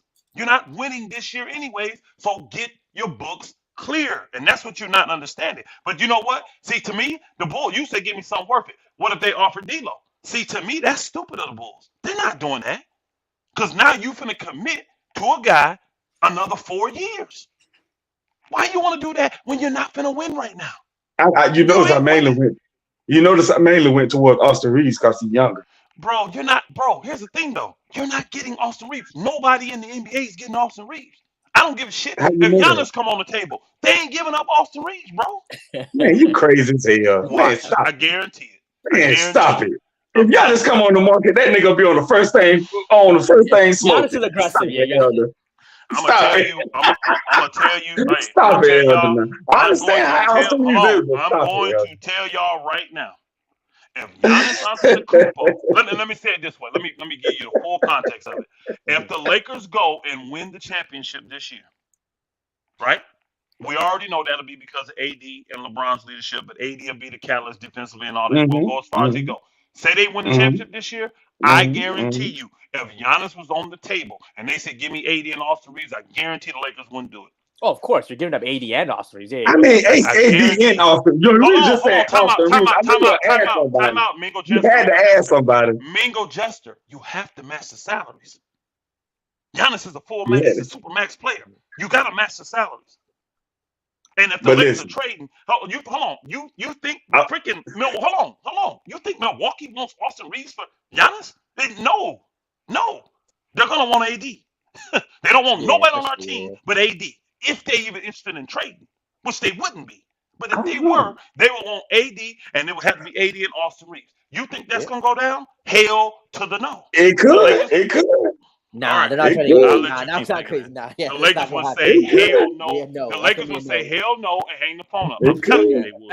They would say hell no and hang the phone up. It could. I'm just gonna say it could. All right. But again, to sit here and act like we got to give you the bag for DeRozan, that's retarded. DeRozan is a 34-year-old player. It don't matter. I'm gonna need something for him though. Well, again, you're getting salary relief and a young player. That's more than enough. The Bulls will be stupid. I guarantee you. Not a young player. Hey, I tell you this. The first he's in 27, 28. What is he? He is a young player. What are you talking about? And the draft pick, all those guys are young. Mo Bamba's only 24, 25. Oh, but he trashed him. Again, though, he can shoot the three balls. The attraction for the Bulls, bro, is the salary relief. I'm not winning in the next couple years anyway. So why have a high bank account? Why have a high bankroll? I mean, a high salary account. That's fair. Why? I got to get rid of this salary because I'm not winning anyways. So give me young guys that I can come in here, be competitive, but I can gauge which guys are good and which guys aren't. Even if the young guys aren't good right now, you can try to develop them and see if they get better. Well, you get an opportunity to see it because now I don't have those old players around. And guess what? I can actually have the minutes to play my young guys to see if they're any freaking good. For sure. I agree with that. You got Levine locked in. He can't complain now because you gave him his money. He can't say, well, I don't want to be a part of a rebuild. What can he do? He locked in. So he's the one that's ass out. Actually, it's Levine. He's the one ass out. That's a great deal for the Bulls, actually. I promise this. Let the Lakers offer. Now, I don't even know if the Lakers interested in that. Let the Lakers offer. I bet the Bulls jump on that shit so fast. I guarantee they What? jump on it What? fast. If the The Lakers Bulls win, I don't will. know if they'll make that big. Yeah, if the Lakers win, it'd be. I First wonder if they off, make that big of a they trade. may for $10 million. You think they can sign Vucevic for 10? They may even want to keep Mo Bamba ass. I'm serious. Nah, that They ain't call man. him a Mo stretch Bamba big. trash. They may want to keep him. He's $10 million. Yeah. He's cheap. Yeah, but And he's hold on, hold way on, hold trasher on. than And Vucevic. hold on. Here's the thing. And his contract's expiring. His contract's expiring. I You get a get what you're 7-footer. saying. I You get get a what you're 7-footer that saying. can shoot threes for $10 million on your team. Even if he's trash, you got him and he's expiring at the end of the year. You can move him in another pick at the trade deadline type of thing if you want to. It gives you versatility. I wouldn't be surprised if the Lakers did that deal and they kept Mo Bamba. I'm telling you right now, I wouldn't be surprised if the Bulls kept him because it gives them versatility and it helps their books because it's coming off anyway. It's coming off anyway. Now if they want relief right now, just cut his ass. Just cut him. And they got $10 million of relief right now. But if it's me and I don't want to sign Vucevic, I just keep him on the roster. I keep him on the roster. Man, they gotta sign Vucevic. Hey, B Brazy, No, I they're not would gonna love to. Hey, B Brazy, I see you in there saying Yeah, Nuggets I in said four. Nuggets at 4. That's Hey, crazy. you send the cash app the ticket. I'll take Nah, whatever bet you want on that. nah, They not definitely ain't nah, beat nah, them in hell four. no. Nuggets I at 4. just It That's ain't hey gonna. It crazy. ain't gonna. hey they're not. I don't Nah, think they're gonna beat the Lakers either. Yeah, But nah. I Nuggets It at ain't 4. gonna be probably no take sweep that. on either side. There's a lot of people in the comments that just don't want LeBron to win the 5th ring. We know that. It, Well, it's that's definitely all. not gonna be no sweep on either side. I ain't going with that now. That's crazy as hell. It's not gonna be no sweep now. Hell no. You gotta be a damn fool if you think it's gonna be a sweep.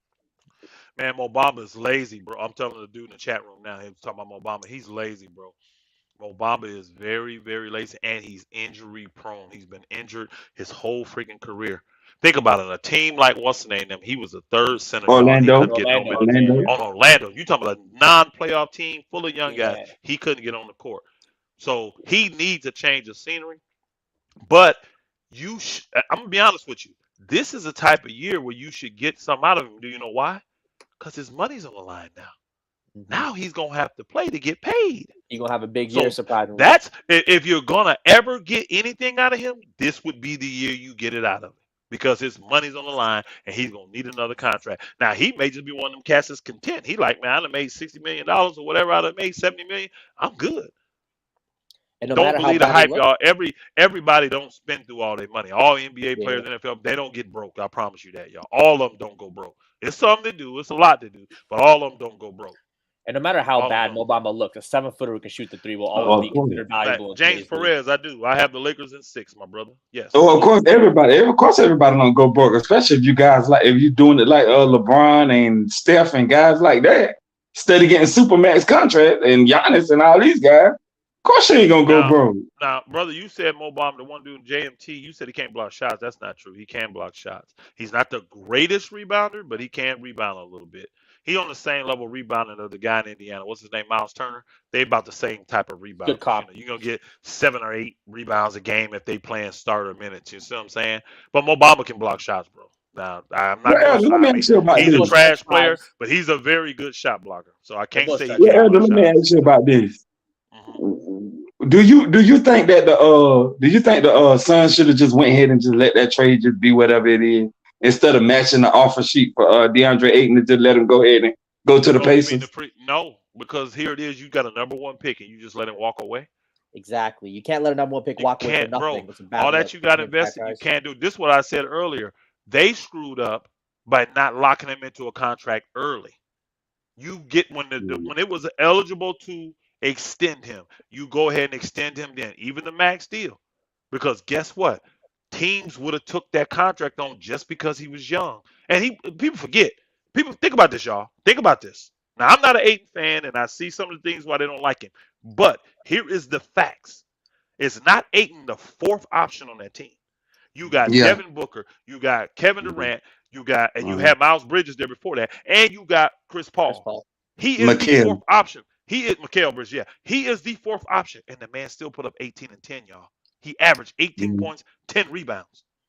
He's still Mhm. top 10 So center in the league. Like bro, centers aren't that deep in the league. you can't knock that the man was still productive, bro. You can't knock it. So I agree at with the you. end of the day, in that situation, it would not have been hard to trade him.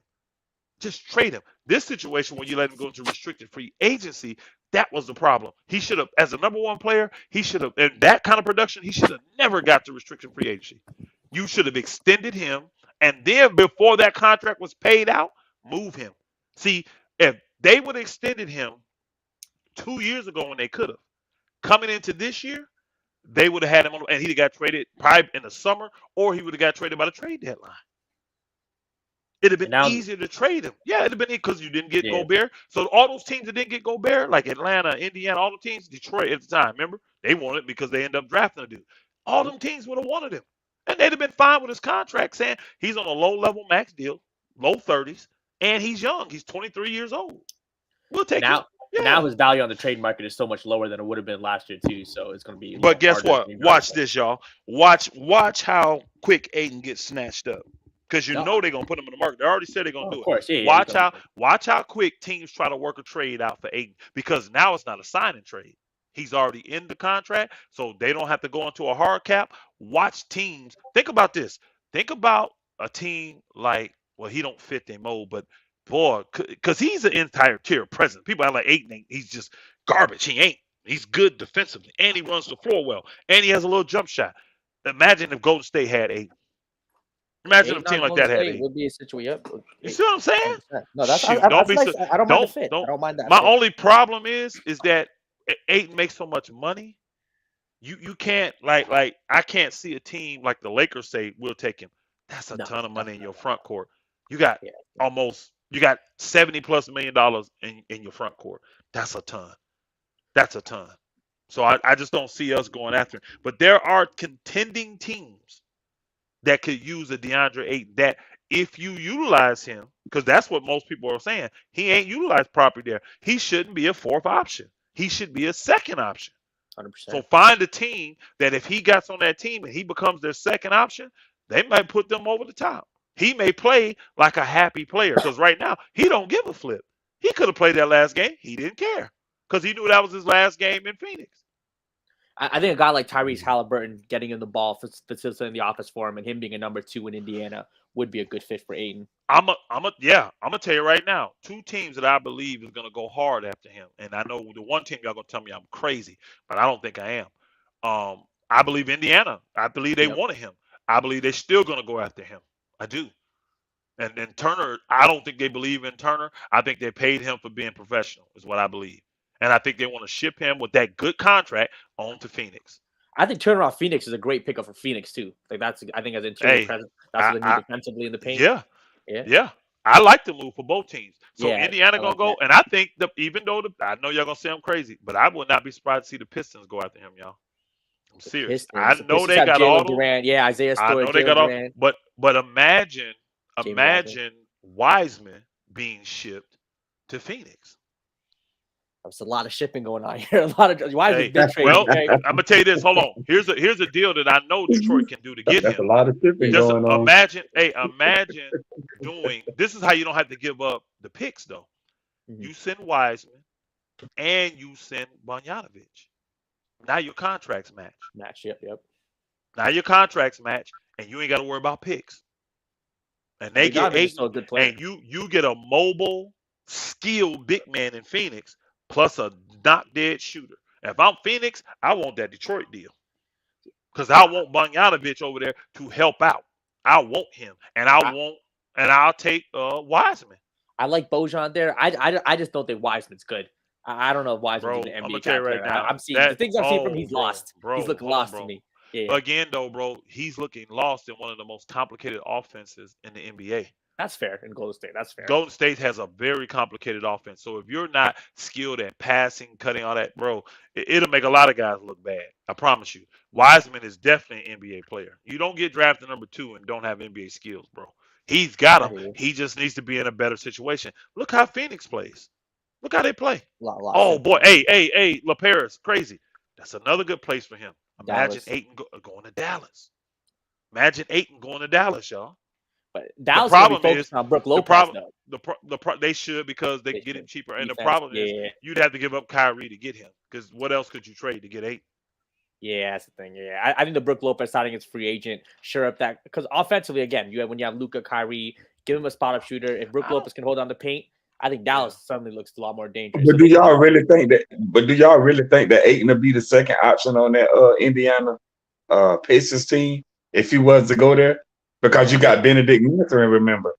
He coming out. He's a sixth man. Yeah, I'd say he's 6 man. But I think he's gonna start though next Start next season. year? Mathurin is a sixth man. No, I think that the way they got it, if they got Buddy Hield, he ain't start. They gonna keep Buddy Hield in that start lineup for shooting. Mathurin's cool, but they like the role because again he's 6 man, but he playing starter minutes. He getting 30 minutes a night, so I don't see them messing that up.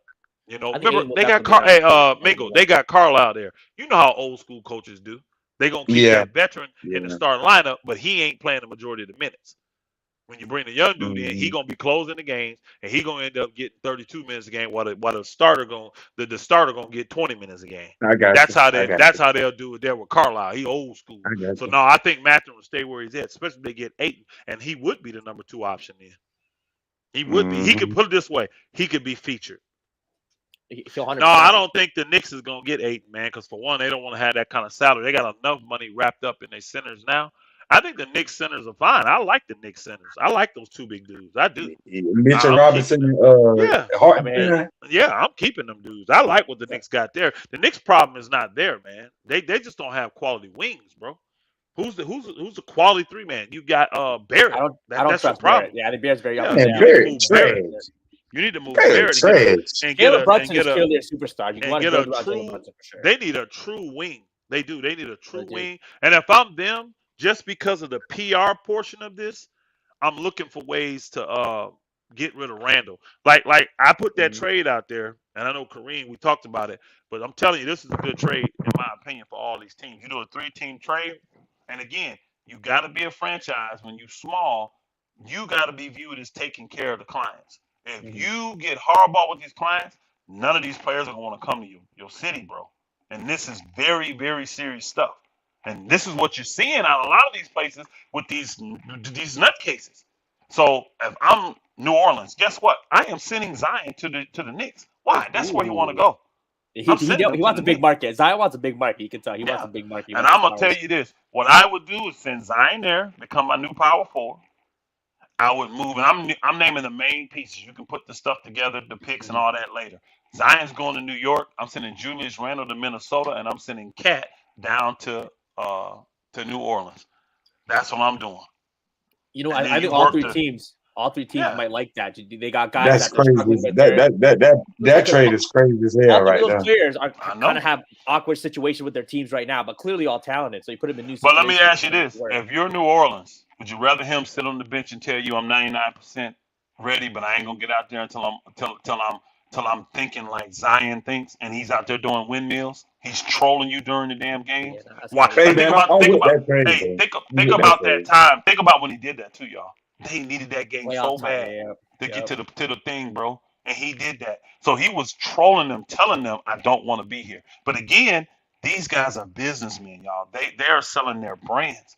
So they don't want to tarnish their brand. So Zion don't want it out there that he wants to be traded. Even though internally New Orleans already know it. They already know it.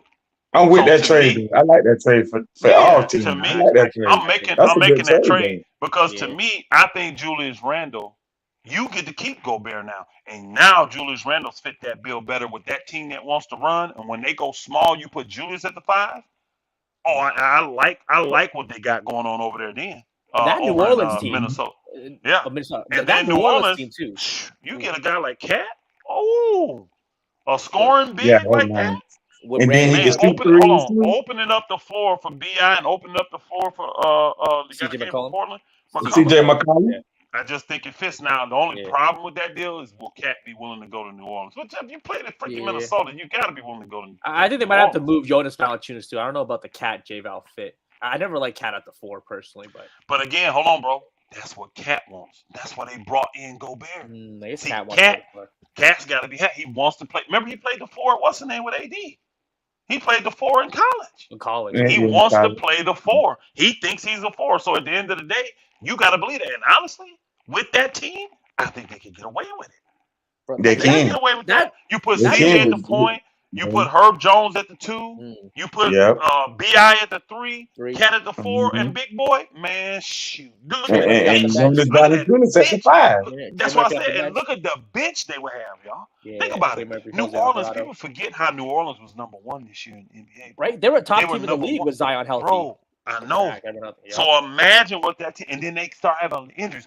Imagine what that team would do if they just stay healthy, and they got that lineup, bro. No, I'm we have to telling you stay that crazy on that actually works for all teams. But again, you just Don't forget about my boy Alvarado. I like him. oh yeah, I Yeah, like he's him nice. too. But you just don't That's my know if guy. what's the name them is gonna be willing to trade Zion. I would. I'm not gonna Yeah. lie. I would trade Zion in a heartbeat, bro. Because again, 4 years, I've gotten nothing out of him. He's barely played a season and a half in 4 years, y'all. You see the I think flashes he's of played like upside. 100 Yeah. and something games. Yeah. But again, he does me no good when he don't want to be there and he's Yeah. not going to be motivated to get on the floor and play. Send him where he wants to go. Keep the good favor, and guess what? All the players in the NBA look at that and be like, man, you know what? That was messed up. But man, New Orleans, I got to take my hat off to them, man. They took care of that boy. And that's how players think. Players look at that like, when it's time for me to go, where do I want to go? And it's like everybody can't be in LA. Everybody can't be in Miami. Everybody can't be in New York. So if I'm one of them players that's the A-level player where I'm an all-star level player, and New Orleans did that with Zion, I'm like, yeah, I may go. And then they got young talent that ain't selfish, that I can win with. Man, New Orleans been scaring the crap out of the league. The only problem has been they can't stay 100%. healthy, y'all. Yeah, They can stay 100%. healthy. Brandon Ingram So would get shoot. hurt wrong time. I Zion think would get Brooklyn hurt. can get some CJ. good. No, but the one center who's really underrated, who I think is really good, and whenever Rudy Gobert was out, he was putting up numbers, playing great. Nas Reed. Nas Reed is a starting caliber center in the league, and I think he can help a lot of these teams who might need a center. Yeah. You got to pay him, though. James Yeah. Perez, I said earlier that if Bron, if he wins this year, he goes in my top 5. I probably have him at number 3. I put him number 3 behind Jordan and Kobe. That's what I said earlier. Yep. Doncic needs some help. I think the problem with Doncic is Doncic, though, y'all. Luka I do. Doncic. I think Luka Doncic he's not Magic. He's not LeBron. He's not these kind of guys. He's a taller Trae Young, in my opinion. He's a Oh, that's taller Trae crazy. Young. Taller I'm serious, Trae bro. Young. He's a taller, Dame Lillard. I think he's a you better know, playmaker. I still love his playmaking. you don't. passion. I'm telling you, he overachieved last year, but I don't think I don't think he's the type of player that everybody's running to play with. They not looking at the players ain't looking at him like, yeah, I'm the piece that's gonna help get him over the top, and I want to go down there and play with him because Dallas is an attractive place. A lot of guys would love staying in Dallas, bro. They don't mind it Good down market. there. And then it's just, and here's another thing: they don't have state tax, y'all. You know how much money you Yeah. save when you're a millionaire, and they ain't Yeah. charging you no state Yeah, tax. that in Miami. They So got that. Yep. yeah, so bro, that's what. But I'm telling you, I think the problem is just his style of play, and I don't think right now that he can play second fiddle. See, old boy played well with him because he just didn't need the ball in his hand, and he could scrap and get you out of jams. What's his name, Brunson? He could get you out of jams and all that, and then they played so fast and in so many possessions. That's why Brunson got off. But I don't see too many stars wanting to go there and help him out. And his style of play, I don't know, man. I'm not. I like Doncic. Don't get me wrong. Yeah, his talent is there. Like he can do. He has all the Yeah. skills needed to I be just great. don't know how you're gonna win with him. I don't know how you're gonna win with him. He's very heliocentric. Well, It just remind me, in some ways, it just remind me of a young LeBron, very ball dominant. Hey Mars, who? Can't shoot that great. LeBron will always be behind Kobe, in my opinion. That's just Oh, my always? opinion. Yeah, Always. Fair. I got LeBron Yeah, over always. for sure, but The only way I would have put LeBron above Kobe and MJ was if LeBron would have figured out how to win with Russell Westbrook. really, so we all acknowledge the bad fit, but if he figured out a way, you're saying that would have put him over the top. That because would of the have challenge. because I made the statement though when they came. I said I can tell you right now he's not gonna win, and if he do, I'll put Brian as the GOAT. So I had to stand on that because that would have been something that I've been saying for 25 years would never happen. Guys like Westbrook, you cannot win chips with them. You So if can't. he took a And guy, I've that's been just saying such a that. So if liability. he took a guy that I said you cannot win chips with, and he figured out a way to do it, I would have put him as the GOAT then. No matter how many chips he finished with, I would have put him as the I hear GOAT. that. I say the same thing. I say the same thing. I would like if LeBron pulled this shit off, I got him as the GOAT too. Yeah, I say I the would've same put thing him as Elder the said. GOAT.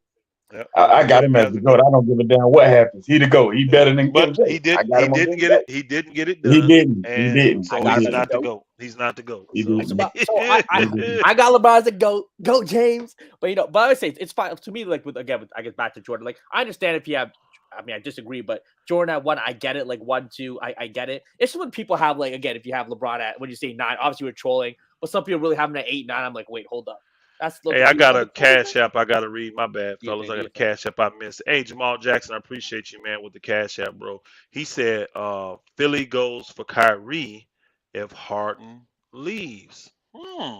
That's not a bad idea. Yeah, I mean that could work. Hold on. Will Philly have the money though? I don't know if they're gonna have the cap space to go after Kyrie because he would have to be a free agent and they have to sign him. So I don't know if they're gonna have even with Harden leaving because remember Harden only made what 30 million this year, 31, Yeah, 32, something like Yeah, I that. thought he took a pay So cut. Yeah. yeah, so that even with him having that, that doesn't mean that's how much they'd have in free agency. You know what I mean? So because they signed them other dudes to come in, I don't think Philly would have the money to sign Kyrie. I don't. you know what's crazy? And does They only Kyrie pay want to go to Maxi 4 Philly? million. Yeah, they Yeah, only I pay know. Maxi 4 million. He's on a rookie contract still. He's still on a rookie That's what I'm gonna say. contract. Yeah. So they're gonna have to pay But him a little bit. they paid Milton, they paid what's the dude, the Tobias Harris. defender? No, he's been paid. Yeah, Uh, Tobias on a max deal. Tobias on a max yeah, deal. that's not Max. Yeah. You got him and Embiid on max deals, Oh, but you talking about PJ Tucker? Tucker got paid. Remember, he got that crazy contract, which I wouldn't have gave Tucker that kind of money, but for 3 Yeah, years PJ too, I Tucker, would have man. done That it. ain't no good. But they I may. get Hey, it. you know what though? I have to go look at their bookshelf. They may Yeah. have that money. I was They gonna say may they because might I don't. have it. I Yeah. can't think of nobody else on that team that's like making big money. I can't. Yeah. They may have it. Yeah, other They than the may two have Max it. guys, I look at Tucker's only making 11 million. And So Kyrie it's would be closer to home. He would because I yeah. know he loves that New Jersey area, and I think Philly's hop, skipping a jump from New Jersey, right? I don't mind that fit at all. Kyrie on Yeah. the Sixers with Embiid. But what about what do you guys think Jaylen Brown should go? Jaylen Brown looks like he wants to leave Boston. There's a couple teams he might be good on. Because I know one thing. I know the Celtics ain't gonna be able to re-sign him. That's gonna be like $600 million between him and Tatum. But You know what it again, is? but Make again, both of them. remember, by the time that contract kicks in, that new New money TV comes in the money been contract. kicked in, bro. And I'm telling y'all, $60 million contracts will literally be like a guy making 40. The way this money is, so I But you think gotta that's understand why though, $600 million between two players though, Elder. Bro, that's over and 5 honestly, years, in and like that won't kick in for not next year, but the year after. Remember, Jaylen Brown, I'm almost saying he got 2 years. He got next year because he's not a free agent at the end of next year, is he? I'm gonna bring it up the contract real quick. Somebody I know pull in it all up. his interviews, he makes it very clear that he might want his own situation. He doesn't Yeah, I want to be think he the does second want to fiddle. leave, but again, Boston's got the upper hand in that because just because he wants it, don't mean they got to do it. Oh, he's You a know, free agent normally, after this year, no way, 2023. Yeah, this is last year. Yeah, no he's a way, free bro. agent. I No, swear I'm reading right here. Yeah. Jaylen Brown's not a free agent. That's I'm wrong. seeing. I don't know Oh what no, you're never mind. looking No, at. never mind. One more. No, one more. No, never mind. I was One more. about to say, I Yeah, know yeah. for My a bad. fact My bad. he's Yeah, not a yeah. free because I I was looked looking at at the his free career agent. earnings. Yeah, I looked at his career earnings. So yeah, this will be a little pivotal because this would be the year, and if you're gonna move him, this is the year to move him in, re-sign him, and then move him. You know what I mean? Do the extension and then move him. That's what he would love, you know. But because he would get more money, especially since he made that All NBA team. But it's gonna be interesting if the Celtics offer that money. Oh, Jalen gonna stay. That type of money, just guys are so selfish in this league. They just It's not a lot. turning that money down. It's a lot of money. It's definitely a lot of Yeah, money to what was turn it? down. Two Or you ninety could do five over 5 years. 5 That's what he years? was. yeah, Yeah. something like The that. max he And could then get. what's the man qualified for 300 Yeah, mil? Tatum qualified for Yeah, 315 million over 5 300. years. Yeah, 300 305 million. over I'm like, 310. oh my, It's crazy. $300 million. You My know, good. What is that? you All know what's right, crazy? Rex So, Johnson. I didn't see that. I see you in there in the super chat. You put it in the super chat, Rex Johnson. He said, "Do you think a Luca for Murray swap could happen?" Hell No, no. hell No. no. they're never Hell, going to trade capital Luca. Boy H. wouldn't do that. Hell no. Yeah. I don't think there's a single player you could trade Luca for, except for maybe like Victor Wembanyama if you really want to take Hey, him. Tyson Thomas, appreciate you in the cash out. That he ain't happening. said, That ain't happening. Tyson Thomas, he said, you still 1,000 from Herm. Yeah, I mean, no, I believe it or not, I let Herm out of most of those bets, y'all. He didn't have to pay me for the Bulls. He didn't have to pay me for the Lakers. I let him out of all them bets. That's just kind of dude Oh, I am. nice But I guy let him elder. Herm out. is Nice Yeah, guy funny, bro. elder. yeah, I let him out Herm of just a all that. funny dude, man. He is, but he vote with his heart and emotions because he hate the Lakers Mm. and hate LeBron so much. That's the One of thing. those. I can still see clearly. Now, what I'm gonna do, like people say, well, I beat you in the Laker bet. Well, I'm not finna sit here and say I'm supporting my team and then don't want to take a bet in the game. See, that's how and you hear hoe ass niggas like Maz go around and say, well, I beat Elder, I beat Elder. Well, only time you beat me is when you do a sucker bet. Like I'll show y'all what a sucker bet is. I bet on the series with certain people, right? Mhm. 2 years ago when the Lakers lost to Phoenix. Remember, they were beating Yeah. them 2-1, dominating. Injury. Then AD Yeah. got hurt. This Mhm. what he does. Now, why the Lakers are destroying, I can't get him to give no bets. He won't bet game, he won't bet on the series. Soon as the Lakers go down, he said, I bet Lakers won't win game 4. Oh He wow, you wants to took it though, bet me. Elder? Yeah. Hey, again, I'm a man of Yeah, my you're word. I'm riding gonna with it. talk for I my got you, team. fair. So that to me, in my mind, that's me giving a donation. That's how I look at it. 100%. Yeah. 100%. Man, That's but just that's me how giving a Mr. Mars donation. says, because remember, You he stood did by the your same thing principles. with the Suns. He did the same thing with the Suns Hey, this year. him He and tried to bet BX, everybody about the Clippers. When the Clippers had an yep, injured team, he tried to bet everybody. Oh him and man, bet BX me on is the Clippers. I bet nobody. Mars, nobody ain't finna bet you on hey, that, and they ain't got none of them their players. horsemen. They call themselves the horsemen. All them niggas kind of hoish when it come to bet because like Mass did that, and then BX. He always talk all that shit, big money. He this, he that. You notice me and him had never had a bet. I let the nigga off Yeah. the hook the one time. I was like, nigga, I know I'm winning this bet, but I'm not gonna bet you because you wouldn't do the bet when I told you to do the bet. Like I literally And said, do the then bet now. He wouldn't do it. He waited till like 2 minutes before the game started. Okay, I'll do the bet now. I'll do the bet now. I told Showtime, send his money back. I ain't taking it. And I would have won. I would have won that bet. If I'd have let it, I would have won. I said, tell the nigga he can thank me later. And the Lakers still won that. They still won so that but see game. the Supposed and to. then the Yeah, thing I said, is, yeah, you could but thank then me when later. everybody was trying to get him to bet with the Nuggets in the Suns, he Yep, wouldn't bet. He would yep. not bet. He would not. No, I ain't betting. I ain't betting. Uh, Well, so why you gonna try to bet on the That's injuries how they Clippers do, didn't man. bet? That's how they do, That's bro. some So nonsense, that's how Mars. they Come do. on, bro. But who y'all got I've for been it? Go ahead. No, I'm just saying I've been betting and killing boogers all year because my boy Crooktown P and a couple other we've been betting on the Clippers all year, and the only time they beat me is when the Clippers play the Lakers. The other games I've been winning all of them. When the Clippers play anybody Okay. else, I'll be winning. The only time they beat Man, me is on the Lakers. they would have won like $2,000 one time when he betted all Man, them people. He bet like 5 people. I was in on that. man, and them Betting like hey, and 5 people. and I think only two of them paid me. I'm still waiting to get paid. Niggas don't. Man, I Hey, would it's a lot have of. made a I'm gonna killing. say this for the record since it's late and half folk gone. There's a lot of whole ass niggas out there, and I know who you are. Not Believe you paying is me. crazy on the bet. That's crazy. I'm not even gonna call you out. But y'all Yeah. whole ass niggas. Hey, I don't respect you niggas at all Facts. because you ain't men. There you Men go. would handle You There their gotta you pay go. up, business. They fellas. You know gotta pay up, man. You men lose would it, you handle gotta their pay up. business. No doubt. So And I don't that's the have reason I right have there, Elder, is now why I that don't don't mean I bet. can't I don't bet. I don't bet. that don't mean I can't have conversation with you and still do back and forth. But when it comes to respect like that, I don't respect you a man like that. Because again, at the end of the day, if I'm gonna back it with my mouth, if I lose, I'm gonna pay it. It's just that simple. I'm gonna pay it. You know, I don't I bet. give it, That's the reason why I don't I bet. I give bet it on on pay. donations around here any dang ways.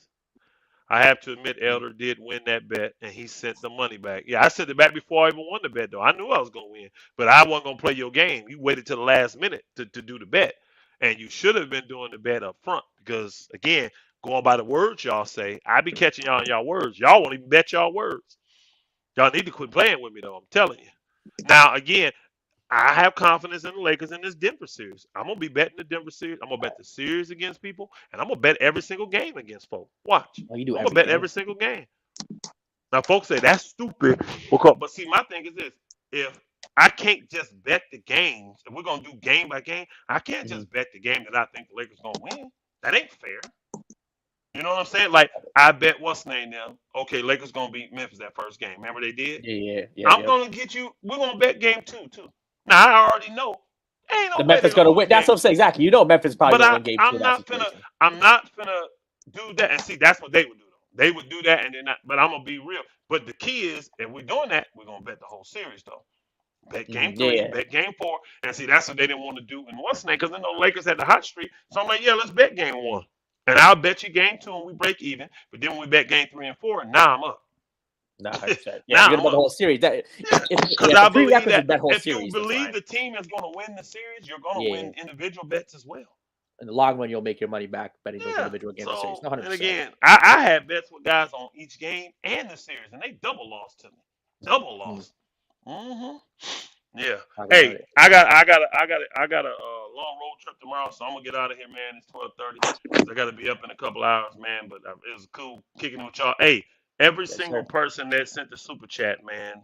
Much respect, much honor, salute to you. I appreciate you guys showing support, man, to your boy Elder. I'm gonna be back around to do a little bit more. I probably will. I'm going on with my wife to celebrate our anniversary this week. But so since we're gonna be up there, if I got reception, I probably will be able to get in on some of these because I'll be available like Tuesday when the Lakers play. I'll probably be available for a lot of these games since I'm just gonna be stuck up in the mountains staring at my wife for about 5 days. You know what I'm saying? That's solid. So, which is yeah, that's what we do. That's Yeah, what we that's love cool. to do. Just hang out and kick it. But the reception is not the greatest. Yeah, I no, got no, Verizon.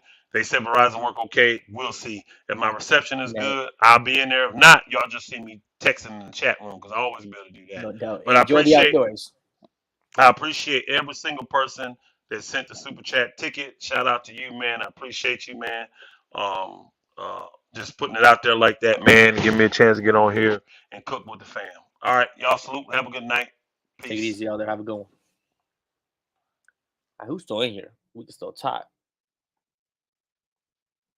Everybody's still in the building. We can still talk, y'all.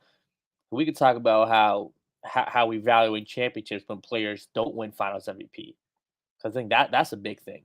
See a guy like Jordan LeBron, Jordan 6 rings, 6 Finals MVP. You got LeBron 4 Finals wins, 4 Finals MVP. And then we got to start looking at Tim Duncan, Kobe in some of those rings. Yeah, Kobe played great in the Western Conference Finals. You could say he was better than Shaq, but Shaq was still that guy. I think clearly the number one option. You have Duncan with 5 rings, but 3 Finals MVPs. Tony Parker took one. Kawhi Leonard took one.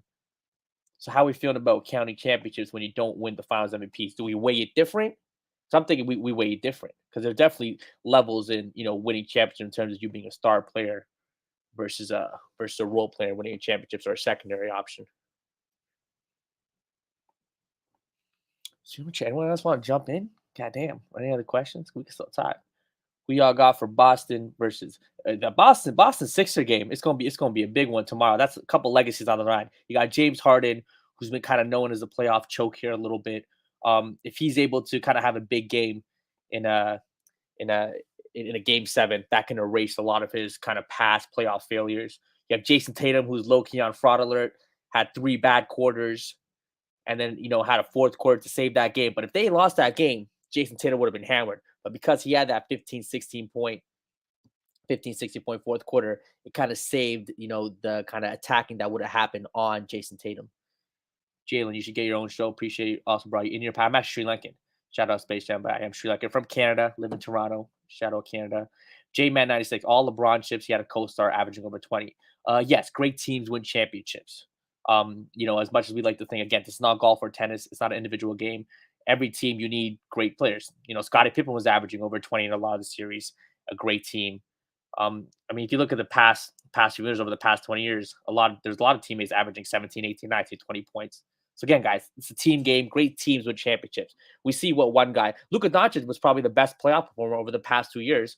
But we see one guy can only do so much. He was carrying a team, didn't have the help. So again, great teams win championships. Individuals contribute to that, but it's still a team game. We'll see what other question we got in the chat, y'all. What other question we got in the chat? Boston, Philly had a chance at Game 6 and blew it like dummies. Yes, Trey J, you are right. Philly had a great opportunity in Game 6 to win that series, and that game was there for the taking. Both teams offensively were not playing well, very stagnant. A lot of players just kind of chucking up bad shots, and then Philly just went cold in the fourth. Joel Embiid, had an overall good game, but didn't show up in the fourth. James Harden was breaking threes. So they definitely let one go, Philly, but they have a chance to make it up. So we'll see what's going to happen. Bit of a legacy game for sure for James Harden. Again, Jason Tatum. What the chat? What's some crazy the chat's saying? What we all think? Want to hear top 10? Trying to see what is chat saying. Got Celtics beat LA in 6. Celtics Lakers finals, definitely something, Pippen averaged 23 times in the finals. Yep, Pippen averaged 23 times in the finals. He also averaged more assists and rebounds on some of those finals. Pippen Pippen was also guarding the other team's best player more often than not. So I think Pippen's defensive responsibility, along with his passing, playmaking ability, rebounding, he was kind of great with all of it. So I mean, again, no one player wins a championship without help. No matter how good you are, one player can't win without help. Kobe went back to back without a co-star averaging 20. Kobe did win back to back in, you're talking about the Gasol years. Yeah, I mean, if I go look back at those names, was Gasol averaging 18 and 10, maybe he wasn't at 20, but again, that was a great team. You had Lamar Odom, the best six man in the league. Again, Pau Gasol. Let's not forget that Game 7 when Kobe shot 6 for 24. Pau Gasol showed up. Pau Gasol showed up and had almost a 20-20 game in a Game 7. You can make a case Pau Gasol might have outplayed Kobe in that series. A lot of people say that. I wouldn't go that far, but let's not pretend like Pau Gasol wasn't an amazing player, all-star caliber player. So again, Kobe did his thing, but he definitely had teammates also help him and do his thing.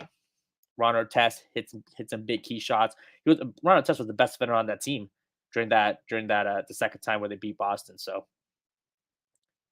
again, every star has great teammates. I know sometimes people like to pick on their favorite teammates and act like, oh, they didn't have help or they did this and that, but you need guys to you need a good team to win playoff series, guys. If Jokic wins this ring, he's top 30 all time. I'm with it. Hey, look, I think Jokic already, you can make a case, is the regular season, the greatest offensive big man of all time. Just what he's been doing, the passing, the scoring efficiency. I mean, this guy, true shooting of 65-70% is just absurd. Again, the playmaking, passing, especially as a big man, being able to take that center out of the paint and being to operate from the block, opening up that lane and opening up the paint for guys like Aaron Gordon to cut, Caldwell Pope to cut, Jamal Murray to attack the paint with no big man there as help defense. I think Jokic, people saying Jokic overhyped, but I mean, if you look at what he's doing, at the efficiency he's doing, we've never seen this before. We've seen guys maybe average these numbers, but not at the efficiency that Jokic is doing. And yes, people want to see the playoff translation. He's done it so far. Jokic has done it so far. So we have to give Jokic credit. He's doing things we haven't seen. We're talking some of the advanced metric, player efficiency rating, value of a replacement player. Again, the efficiency, the true shooting, assist percentage, rebounding percentage. He can do it all. He's absolutely doing it all. So I know people say the defense, obviously, Jokic will probably never be an elite defender like a Duncan, a Hakeem. I don't think his body's going to allow it. But a lot of times defense is just effort. As long as Jokic can get effort, and he still has a big body. If he uses it right, he can still impact shots and be, not as much of a negative defensively as we've seen. So, I mean, Jokic should do the thing. If Jokic wins a ring, he's top 20. That's potential for 5 times. I'm telling you, if Jokic wins 2 rings, I'm going to have a Jokic versus Larry Bird conversation. Because, again, the playmaking, the passing, the scoring, the gravity in which defenses have to focus on Jokic. I mean, it's again, what he's doing.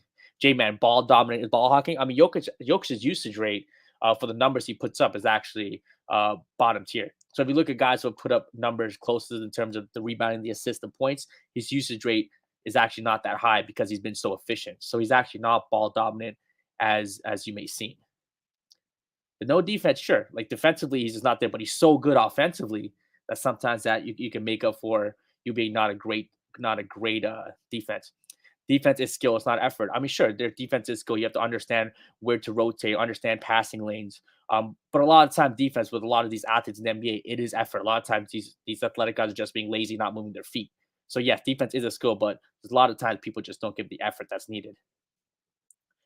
Stop gawking on Jokic defense is terrible. I mean, we ain't got nothing. Jokic defense, yes, it isn't great. But let's not act like Jokic offensively isn't brilliant. And again, I think his defense is to attack Jokic simply right away on defense is very lazy basketball-wise. Because yes, we know that Jokic's defense isn't that great.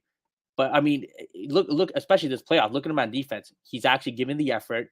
He's not getting beat 1v1, even though the bigs that he's playing aren't that great. He's not getting beat off the dribble by these bigs. And in the paint, he's impacting shots. So, I mean, watch the games. Is he elite defensively? No.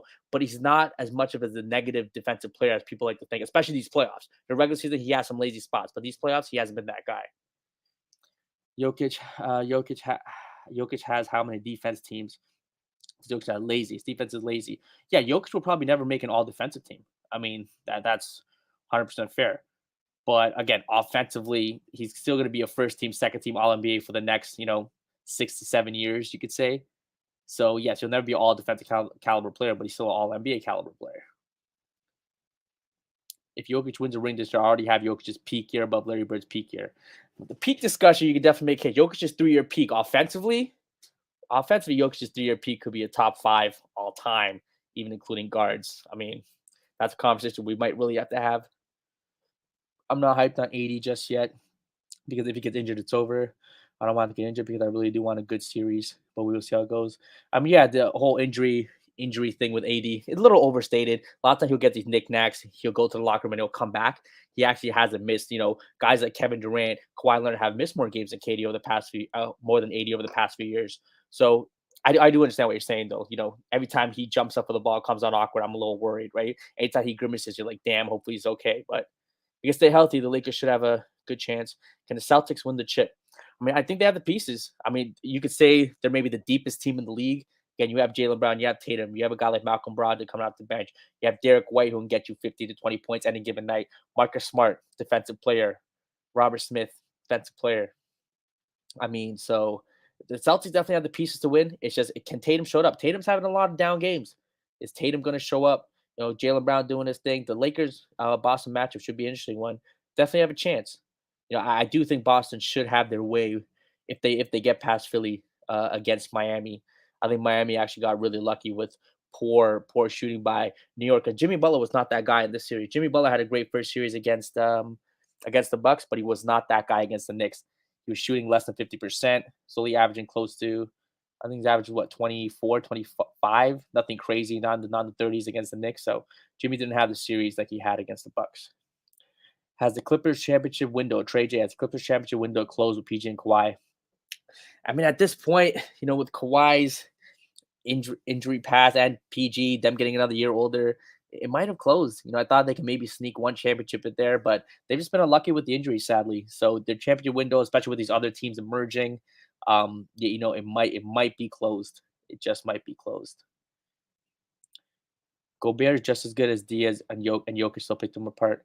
Yeah, I mean, hey, Gobert, three-time defensive player of the year. Obviously not the same guy he was in Utah, but still, I think an elite defender. So people like to just pick on Gobert for having a down year, but his down year defensively is still better than 80 to 90% of the league defensively. Jokic will never pass Bird. I mean, I don't think we should ever say a guy should never pass anyone. We can't ever just, lock into somebody, especially a guy still in the middle of his prime. So, yeah, I mean, I think that's kind of a bit of a wild statement. Brock Lesnar to say Jokic will never pass Bird. I think his offensive skill set is right there for him to do that. Y'all really think Lakers beating Nuggets?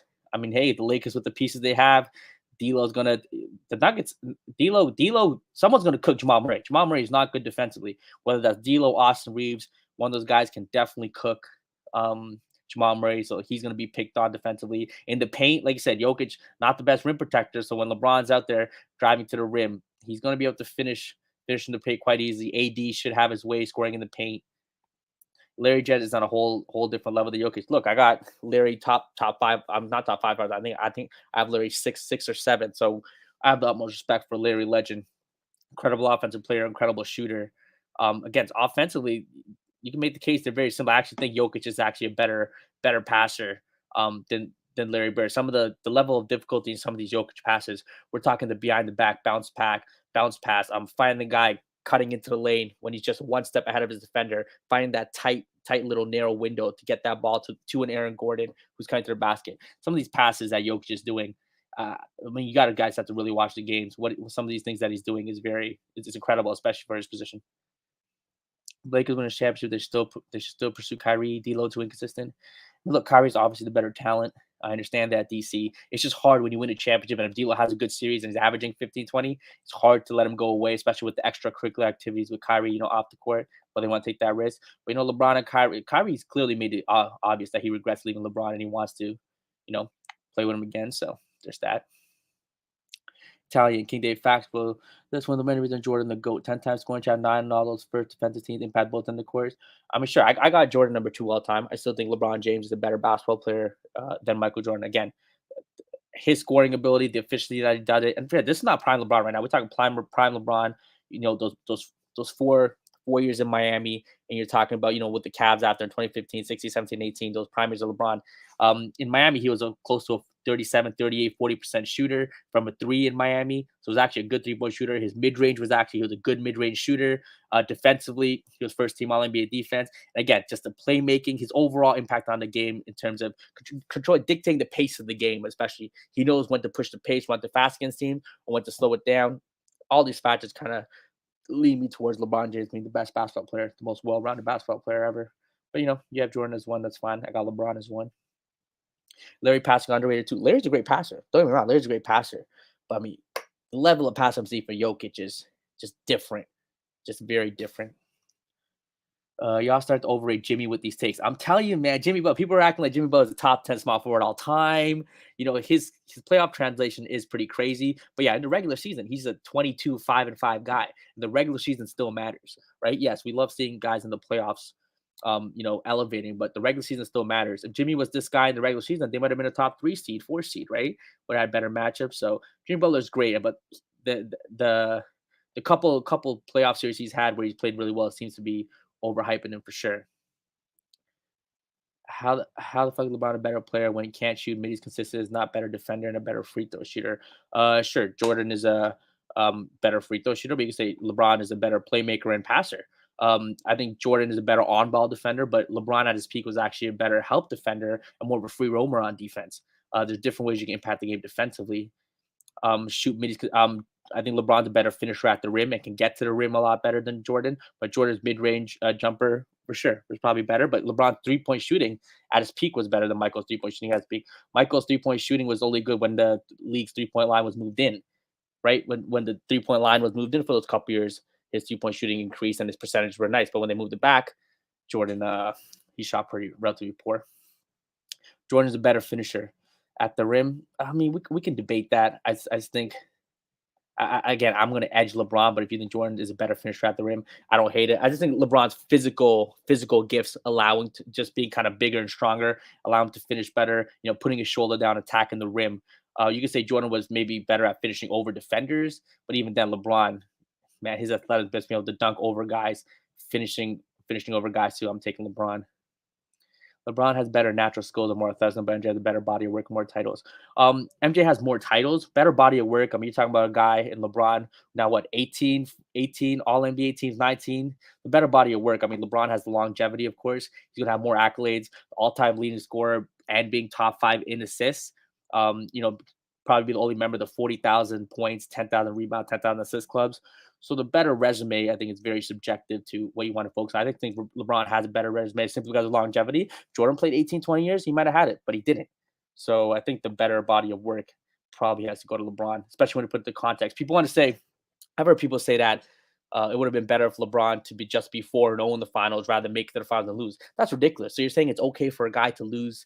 It's better for a guy to lose the second round in the finals? That makes no sense. I mean, that's just a ridiculous statement. So, I mean, that bringing up the finals record is just a very lazy way of looking at basketball. I like to think if we really I like to think I'm a little more intelligent than that. And you have to focus, again, the context, the situation, kind of look at the totality of the situation.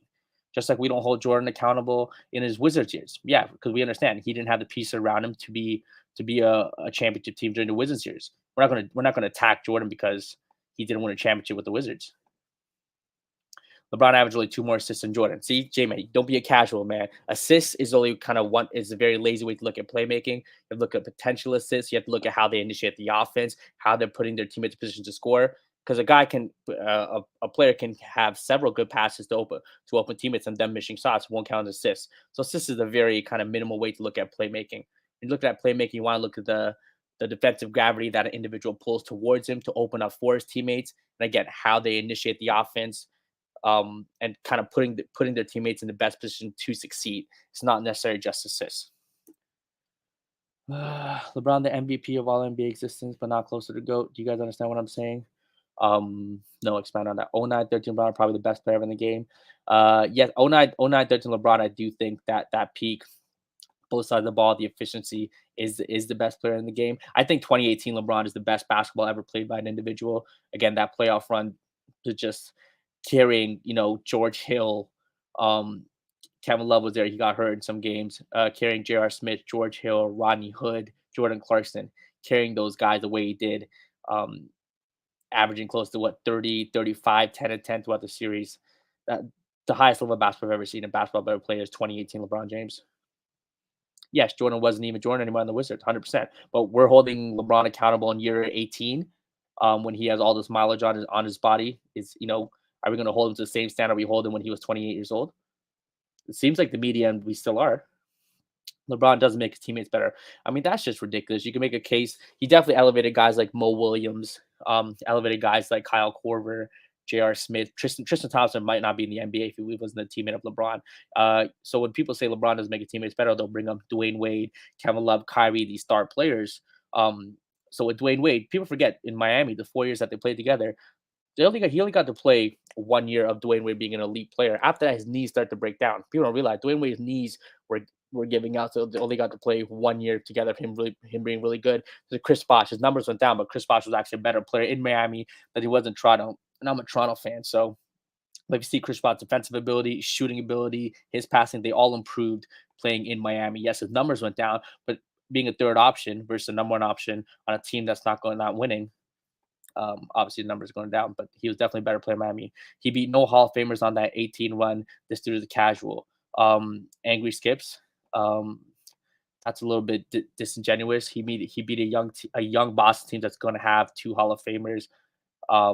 In terms of first round matchup against Indiana, sure, you could make a case there was no Hall of Fame team, but that was a good team. He had Victor Oladipo doing his thing. Second round was it the Raptors? Then they played the Raptors. Raptors had 2 Hall of Famers. Raptors left Kyle Lowry and DeMar DeRozan. Kyle Lowry and DeMar DeRozan are going to be Hall of Famers. So you saying he faced no Hall of Famer, definitely a casual, is definitely a lie. Educate yourself there, Angry Skips. Wade made Braun better. I think Wade taught Braun maybe how to lead in some senses instead of being a better basketball player. I think Braun already had those gifts. The league right GOAT criteria, Braun wins over the GOAT is longevity. Everything else he loses. Definitely not true. LeBron's a better playmaker and passer than Michael Jeffrey Jordan. Curry 15, 16 run incredible. High volume scoring officially. Curry was great those 3 years, no doubt. Greatest shooter of all time. Is Curry top 10 though? Do I have Curry in my top 10? A lot of people have him as their 10. I'm not ready to put him over a guy like Magic Johnson or anything like that yet. He's right outside my top 10, probably 12. MJ made Pippen much better than he would have ever been. Sure, you can make a case Pippen definitely benefited from playing with Michael Jordan, but I also think Michael Jordan benefited from playing with Scottie Pippen. Scottie Pippen was a huge piece of the championship teams. Again, he led his team in assists, in steals, in rebounds, in a lot of those final series where LeBron was leading his team in points, rebounds, steals, assists, and blocks. Like Michael Jordan never had to carry the load that LeBron did in terms of leading his team in all 5 major statistical categories. Wade was elite for 2 to 3 years. I think you say the first 2 years he was elite, but his knees were definitely breaking down, and you can see he lost his explosiveness in the last 2 years. Him and LeBron played together. The reason we're at LeBron special discredit his teammates, lift up LeBron. No, it's not. It's not about discrediting his teammates. It's about putting everything into context, the context of the situation. I think a lot of the times people just look at wins and losses, just raw numbers, and you have to kind of contextualize everything. Wade averages 24-7-7 2012 finals. Wade averages 25 in 2013. 20 in the 2012 final. Wait, we're talking about not 2011 one where Wade was good in the 2012 finals. Yeah, I mean Dwayne Wade was good 24-7. The 25-5. If you look at the efficiency in 2013, Wade's efficiency just wasn't there, especially defensively. He was getting blown by a lot just because he had knee issues. Again, you're looking at these box score numbers, 25-5, without contextualizing it. Again, I'm not saying it was bad, but he wasn't the superstar that he was earlier in his career when playing in those last 2 years with LeBron James. Assume Jerry Krause didn't break up the Bulls. They made it back to the finals in '99. You think Jordan's taking it out to Duncan and Robinson? I think Duncan and Robinson are definitely feasting on the front court of the Chicago Bulls. Even the 2 years when he retired, I think Hakeem Olajuwon would have been a matchup nightmare. The bigs like that, like a Duncan and Hakeem Olajuwon, would just have been matchup nightmares for the Bulls, and I think they would have lost. So that definitely would have hampered his finals record. Did you even watch the Big Three Heat? Yes, I did watch the Big Three Heat, J-Man, 96. You get to the finals, usually have a shot. So that's why losing the finals stands out. Sure, but I mean, do we really think LeBron had a shot in the 2007 finals? Yes, I know Ticket did that very articulate video where he shows LeBron James having a poor series. Yes, he had a poor series, but don't tell me LeBron James with Bobby Gibson, Anders Verja was beating a team, with Tim Duncan, Greg Popovich, Tony Parker, and all those boys there. So that just was not going to happen. Wade was still nuts, but he wasn't that top 5 in the league. Exactly. Wade wasn't that type of player. He was still a star player. He wasn't a superstar anymore. Climate, the times, impact, all the intangibles you cannot understand unless you lived in the era. Definitely players who you have to watch to understand. A guy like Allen Iverson is someone who, the advanced metrics and the numbers don't showcase on Basketball Reference. You definitely have to kind of watch him play and understand, the situation that he was in. So a guy like Allen Iverson is definitely a player where the climate, the times, and having to watch him in the era probably mattered. No knock on Wade. No knock on Wade. Bond wouldn't have won those chips without him. Sure, 100%. You need great teammates to win. He needed Wade to win those championships. No doubt. But I mean, if you guys want to look at records, let's look at playoff series records. LeBron James with his teammates, with and without. So Wade, without LeBron James, is 8-8 in the playoff series. With LeBron, he's 14-2. Chris Bosh, without LeBron, he's 0-2 in the playoffs. Bosh is 14-2 in the playoffs with LeBron James in playoff series. Kyrie, 2-3 without LeBron, 10-2 with LeBron. Love, 11-2 with LeBron, 1-0 without. Anthony Davis, 4-1 series wins with LeBron, 1-2 without. So LeBron James clearly had a huge impact on his teammates, and all these star players have losing records except for Kevin Love, who's only 1-0 in playoff series without LeBron James. So LeBron James, I think, definitely impacted these guys winning a lot more than his teammates. LeBron is a franchise changer. Put him on your team, and your odds you will win a championship. No doubt, legendary. Hence, time MP. But he can't touch Jordan in the GOAT category. I mean, hey, we just agree to disagree. If you have Jordan 1, LeBron 2, I think you're wrong, and I think you're misguided. But I'm not mad at it. It's fine. There's more than just stats. There's bro in the span of their entire run as championship. Pippen has maybe 20 more assists total and 20 more rebounds. MJ has close to twice as many points. Yes, but again, MJ's duties in defensive end. Scottie Pippen's duty is defensively. Scottie Pippen was the guy defending the other team's best wing player, not Michael Jordan. Again, Scottie Pippen playmaking wise doing more than Michael Jordan. Again, if we pull up some of these numbers between Scottie and Michael, I'm gonna try to pull up some of the numbers of Scottie and Michael here, and look at. I think people kind of under realize how good Scottie Pippen really was during those championship years. Let's see here. Bring up some of these. So 1992 finals. Pippen averaged more assists, rebounds, and blocks to Jordan. 1993 finals. Pippen averaged more assists, rebounds, steals, and blocks than Jordan. 1996 finals. Pippen averaged more assists, rebounds, steals, and blocks. 97 finals, Pippen averaged more rebounds, steals, and blocks. 98 finals, he averaged more assists, rebounds, and blocks. So Pippen was doing his thing across all facets of the game. Wade was great in 2011 and 2012. I'll give you that. Yes, he was. Wade was great in 2011, 2012. The last 2 years is where the bigger drop off happened for sure. Wade was one of my favorite players, but for being real, the last 2 years, bro, was not 100%. They played 4 years together, but only really got played 2 years together, and the game became to changing because Dwayne Wade was never a great mid-range shooter or three-point shooter. He was kind of a slasher, attack the rim, and the game was changing. So I think he definitely got less effective as the game was changing, became more of a three-point shooting game. So, one game, bro.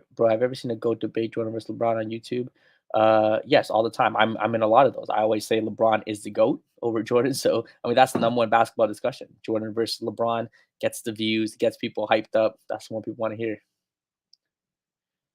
Bro, MJ and Pippen are very close defensively. People act like Pippen better. 100% no. I think MJ was a great defender. I still think Pip was a better defender slightly. But again, in those championships, in those finals, because Jordan had more of a scoring load, Pip had to take on more of a defensive load. So Pip's defensive assignments and Pip's defensive, you could say, activity was a lot more than Michael Jordan's, especially in those finals. That super team narrative for LeBron has to flop. Yeah, a lot of the people love to throw around the term super team without realizing bench players still matter in the totality of a team. So even the Miami Heat team, because of the cap situation, you got Bosh, LeBron, and Wade, and they gave a mid-level to Mike Miller, but then they had to fill out their bench with all these bottom tier kind of minimum guys, right? Carlos Arroyo, Joel Anthony, an old Rashard Lewis, whatever the case may be. So I don't know if I'd really consider them a super team. They're a team with 3 stars and a Mike Miller who was always hurt. I think obviously 3 stars is great to have, but not super. The only super teams I would say are the '80s, Lakers, '80s Celtics. And you can throw the KD Warriors. I don't even think the Lakers, Kobe Bryant, Kobe, Shaq, Lakers were a super team. They were a great team with 2-star players and incredible role players for the era. Even the Bulls, I don't necessarily consider Michael Jordan, Scottie Pippen, and those guys a super team. They were just a great team. The great player Michael Jordan, great player Scottie Pippen, and a team that fit really well with Rodman, with Tony Kukoc, with Steve Kerr hitting the threes, Ron Harper defensively, Horace Grant.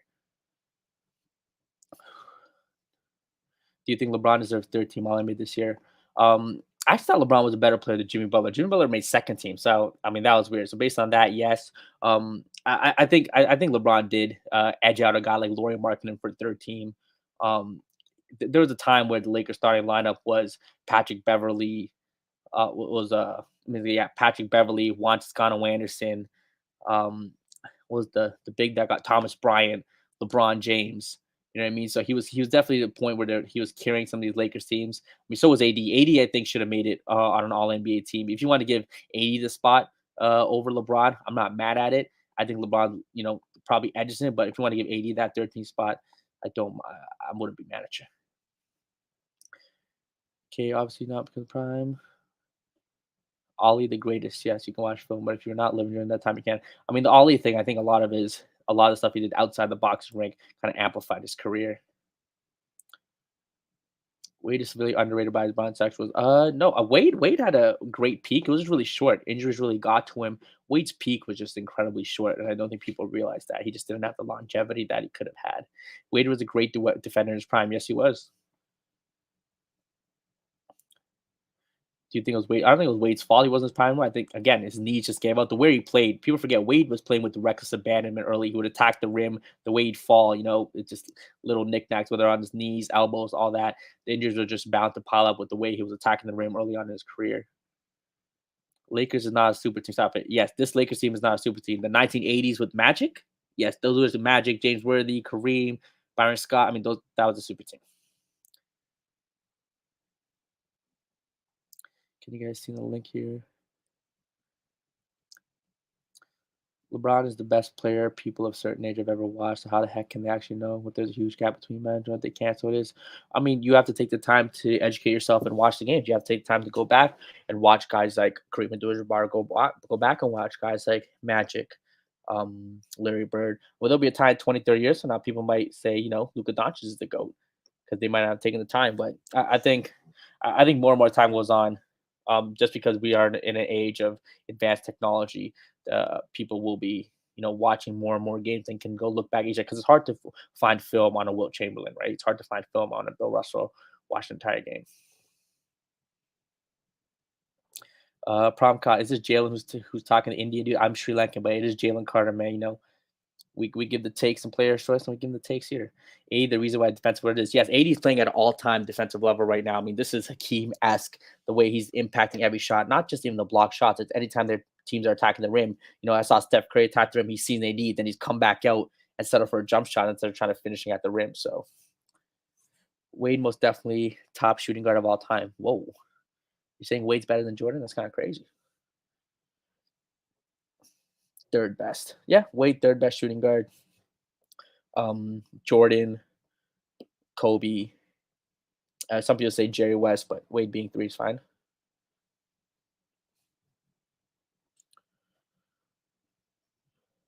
Top 5. Yep. Wade could definitely be that guy. What do y'all think about some people having Kobe outside the top 10? Do you think that's reasonable when they have guys like Tim Duncan versus Kobe, Tim Duncan over? Do you guys think that's just a crazy take? Shout out Chilltown though. Intelligent guy. He does have Kobe outside the top 10. He makes points, but I have Kobe in my top 10, but Jordan literally three-peated twice and all Bron started focused on numbers. Now, three-peating is great, but Jordan played more than 6 years in the league. People forget Jordan played 15 years in the league. He did not play 6 years in the league. So he also lost to the Milwaukee Bucks in the playoffs. He also lost to the Detroit Pistons in the playoffs. He lost to the Celtics in the playoffs. So yes, he three-peated twice, but he also lost. You don't get to pick and choose which years you want to choose in a person's career. You have to look at the totality of the career and see what happens. And again, the regular season still does count. Jordan was great in the regular season. Yes, but yes, Jordan lost in the playoffs. Yes, he did. I know people are shocked. People like to think Jordan has never lost in the playoffs, but he did. LeBron played 20 years with only 4 rings, but he dominated. Yes, when you look at the constant situation. So the first time he went to the finals, he took a team that was severely overmatched. Are we really going to blame LeBron James for that? No. 2011, he choked. Yes, he should have won that one in Dallas. 2015, when he lost Kevin Love, when he lost Kyrie, you put the context, you want him to win with Matthew Dellavedova and Tristan Thompson. Come on now, let's not play with yourself. And the Kevin Durant Warriors, he's not beating the most talented team of all time, especially in 2018 when the second best player was Kevin Love or George Hill, or J.R. Smith. That's the problem, guys. You can't just look at wins or losses without putting the context of the situation that it was in, right? I think LeBron James' finals opponents were far greater than any of Jordan's finals opponents. Even Kobe had a lot easier finals opponents than LeBron James, and so did Michael Jordan. Michael Jordan's path to the finals, even though Michael Jordan never beat Larry Bird and the Celtics in the playoffs, guys. He never beat Larry Bird. He has a losing record against Isaiah Thomas and the Detroit Pistons in the playoffs.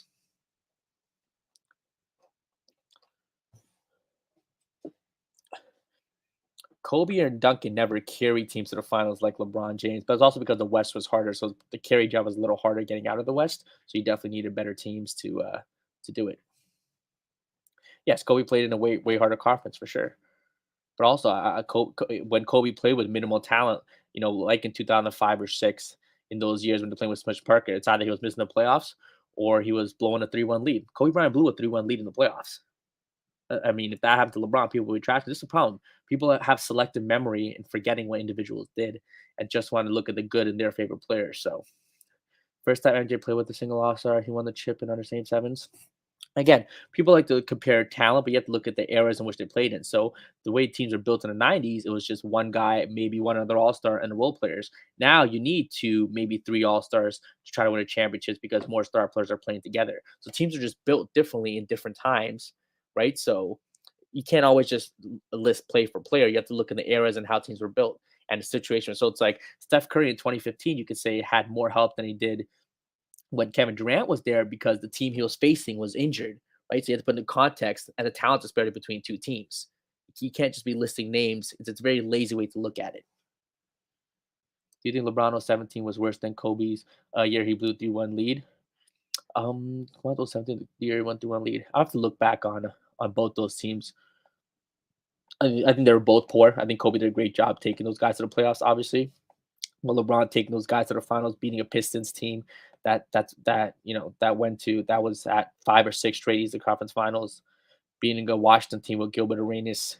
I believe was Antoine Jameson there too, and Caron Butler. Yes, I do think Kobe's team was really bad that year. I have to look back on that angry scripts. MJ never had a bastard. That's good. I would say that MJ never had the lows of LeBron. LeBron definitely has more, you could say, choke jobs in the playoffs or bad games. But I also think LeBron has had more great games than Michael Jordan. Simply because obviously he has played more too. But yeah, I don't think MJ ever reached the heights of LeBron in some of the carry jobs he did, whether it be in 2018, even 2015 in the finals there, or even the run in 2015 when again Kevin Love got hurt and Kyrie got hurt. Kevin Love got hurt the first round against Boston or second round against Boston in 2015. He was carrying that team when Kevin Love and Kyrie were both out. He was carrying that team to the finals, beating some good a 60-win Atlanta Hawk team, just absolutely destroying them. So he did it by himself. Seems. The fuck, Tim Duncan never lead a team to a championship. Clown 2005. I never said that. Tim Duncan did lead a team to a championship. He has 3 Finals MVPs. He was the best player in San Antonio for close to a decade. I never said Tim Duncan never led a team. He definitely did lead a team. I'm sure even Jordan say he had a bad series. Jordan had a couple of bad games for sure. He had Scottie Pippen who needed to save him in a game against the Knicks when they were down 2-1 in the series. Michael Jordan was shooting incredibly poor, and Scottie Pippen had to save himself with a 27-10 game. So there were games that Jordan did play bad. But again, as time goes on, people tend to forget these games, right? That's the problem. When Jordan won the first round, he had bad teams. Yes, exactly. Jordan had bad teams. It's a team game. Just like when LeBron lost, he had bad teams, or he had teams that were out-talented by the other team. When Jordan lost to the Celtics had more talent and was understandable. Just like how when LeBron lost in 2018 or in 2017 to the Warriors, the Kevin Durant Warriors, they had more talent.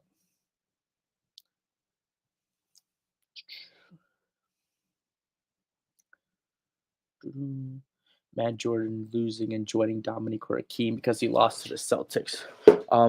Well, joining a Miami Heat team that again wasn't that same championship team that won with Shaq and Dwayne Wade. It would be very different. Also, player movement wasn't the same thing in the '90s.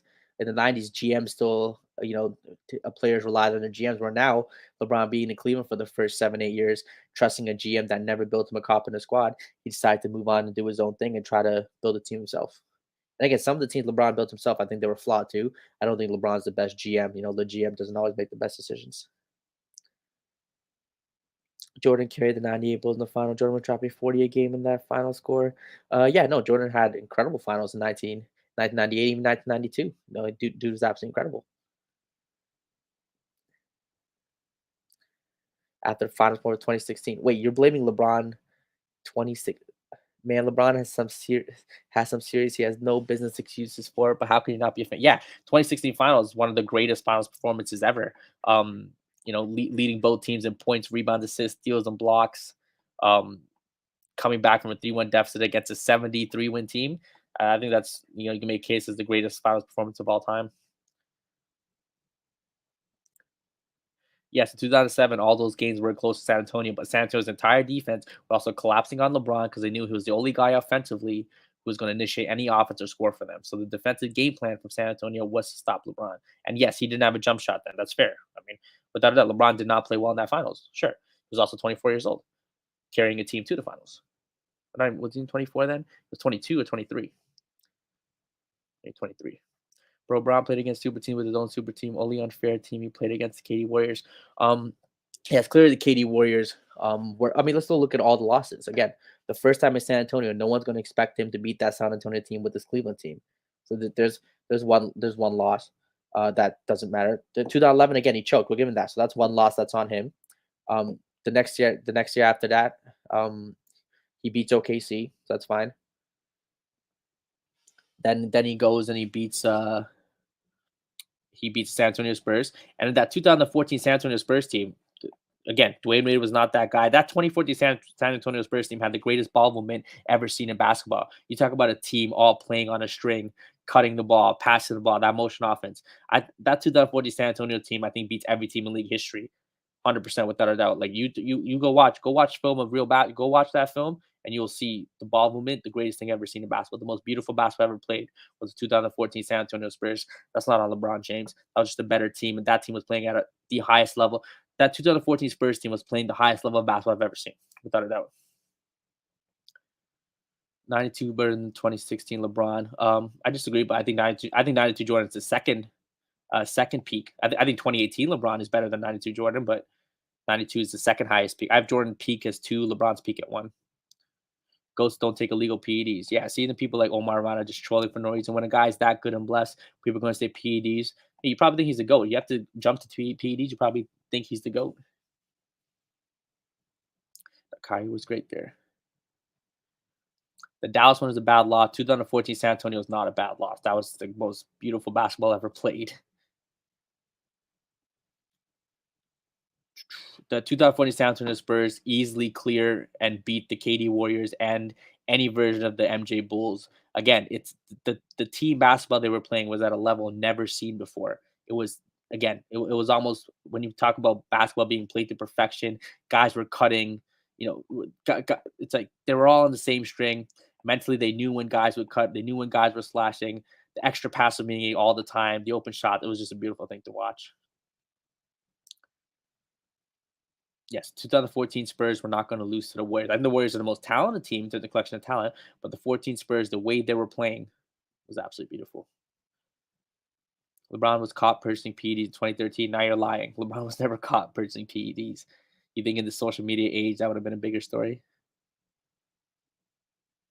Yes, Pippen was incredibly undervalued in the Chicago years. I think Jordan fans like to diminish what Pippen does to try to elevate Jordan, which is strange.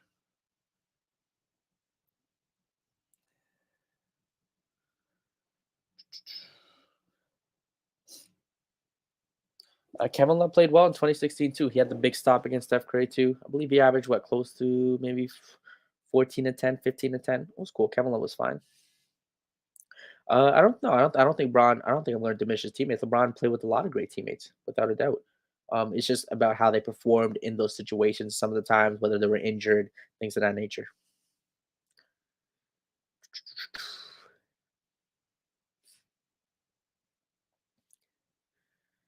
Kyrie was amazing in 2016. Kyrie, you could make a case outplayed Stephen Curry. Um, Especially that you could say in that game 7. I mean, Kyrie showed up with LeBron. Those two guys definitely carried. Take the goat off the 6 chips and they don't win a single one. Sure, but you have to add a player. So if you take out Jordan and you have to put if you put Kobe Bryant instead of Jordan in those 6 finals from Jordan, does he win all 6? I think with the teammates, sure. If you put LeBron in those 6, I think he wins all those too. 96 Bulls are the best defensive team. 2017 are the best offensive team. Yes. 2017. Well, Warriors, sure.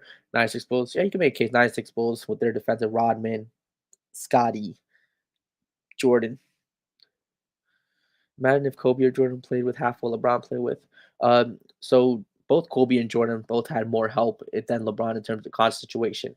Kobe playing with Shaquille O'Neal in the early 2000s, going up against guys like going up against the Nets team with Jason Kidd or Richard Jefferson, with no big that can stop Kobe. Going up against the Indiana Pacers team with nobody who could stop. I mean, Shaq. Nobody who could stop Shaq in those teams. You can make a case Kobe played with more talent relative to the era than LeBron James. This is the problem. You guys are just thinking about names played with rather than relative to the era in which they played in. Which of LeBron's teammates are better than Scottie and Pippen? I mean, I think you can definitely make case Kyrie is better basketball player, Dwayne Wade's a better basketball player, Anthony is a better basketball player, but Scottie, relative to the era, was more of a help to Michael Jordan than those guys were to LeBron. Brown probably gets to more than 6 finals. I think you put LeBron James might have been able to beat those Detroit Pistons teams just being bigger and stronger than Michael Jordan. I think LeBron doesn't lose to those Pistons teams as much as Michael Jordan did in the playoffs. Prime Wade definitely better basketball player than Scottie Pippen for sure. Again, yes, Kobe won back-to-back with Gasol, who was averaging 18 and 8. But again, look at the other guys on the team. They were playing Orlando Magic team, and led by Dwight Howard, Hedo Turkoglu. Look at who do you guys think had the harder finals comp? Kobe, Jordan, or LeBron? Clearly LeBron. LeBron's finals competition was blows Kobe's and Jordan's out the water. It's not even close. LeBron can't create his own offense perimeter. He needs to bulldoze his way to the basket. I mean, sure, when you're bigger and stronger than everyone, that's what you do. You put your shoulder down, and he can attack. Kobe and Jordan weren't built like that, so they had to work on their mid range more because they weren't big body like that, strong enough to just bulldoze their way to the basket like LeBron. LeBron in the Miami years had a mid range where he was more efficient than Kobe, right? Where he was, I want to look at the efficient numbers of Jordan. I wonder if he was more efficient, but his true shooting might have been higher than Jordan's in the mid range in the Miami years. Jordan had better competition in the conference in his conference in the first three-peat, but the second three-peat, go look. Once the Detroit Pistons were over, once the Larry Bird Celtics were over, who was his comp? The Eastern Conference. We're not going to act like the Cavaliers were his comp. We're not going to act like Indiana Pacers or the New York Knicks were that great of a team. John Starks and Patrick Ewing were cool, but they weren't that great of a team. The Pacers in the 90s, with Reggie Miller, Jalen Rose, they weren't that great of a team. So Jordan's comp in the first three-peat, yes, the Pistons. Again, he never beat the Celtics. Larry Bird has a winning record against Michael Jordan, and so does Isaiah Thomas, has a winning record against Michael Jordan. Who's a better dynasty, Spurs or Warriors? I think the Warriors peaked higher. I think at their peak, they're a better team than any of the Spurs teams. Spurs dynasty is interesting because it was just so long. The Spurs dynasty, it's like a 15-year, 20-year stretch. We want to say from like 99 or 2000 to like 2015. It was just such a long stretch where they won those championships while the Warriors were all back to back to back to back to back, getting to the finals or losing. So I think the Warriors peaked higher, but the longevity probably goes to the Spurs.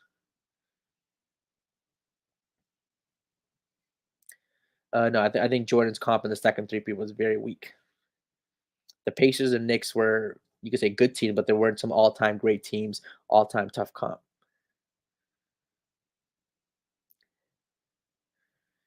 Penny and Shaq Magic would beat all those Cavs teams. And Penny and Shaq were great. Shaq was a beast in those Atlanta teams. Penny and Shaq also beat Michael Jordan when he came back from retirement. But people want to forget that. People like to brush that to the side because they want to give.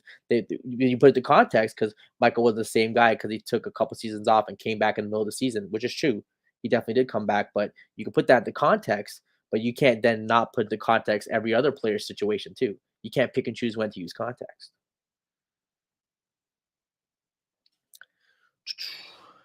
Late 90s Miami with Alonzo Mourning and Tim Hardaway. I mean, good team again. They weren't a great team. Um, I don't care. Steph topped him all time. I mean, he has a case. You know, obviously what he's done in the playoffs, the rings. A few. I think Steph only has 4 All NBA first teams. That's a little problematic. I think a lot of these top 10 guys, a lot of them do have a little more. Some he might Steph might need a few more of these regular season accolades to get in the top 10 for me.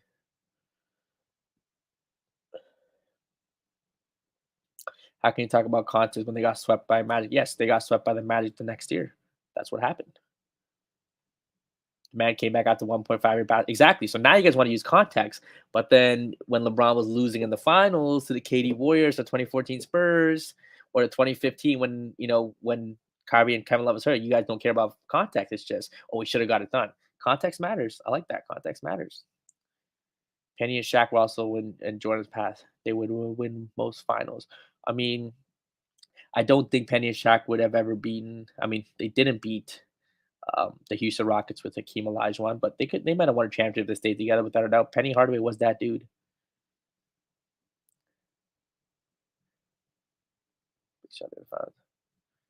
Kobe. Today's game, do you believe upper half of the teams now can beat any of the Jordan Bulls?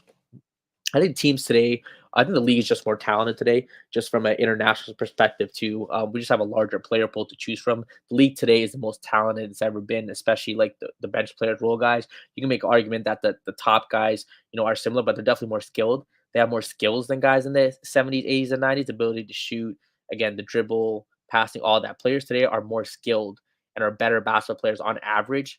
It's just in every generation, players get better, and that's okay. People want to say, if you think this era is weak, you're lying to yourself. Like, I mean, I grew up watching the 2000s era with guys like Kobe, Tracy McGrady, Tim Duncan, Shaq, Kevin Garnett, Dirk Nowitzki. Those are great, 90s guys.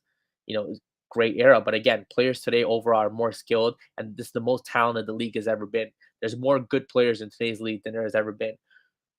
Saying there's no defense, that's low. I mean, yeah, sure, you can make a case that defense isn't played as hard.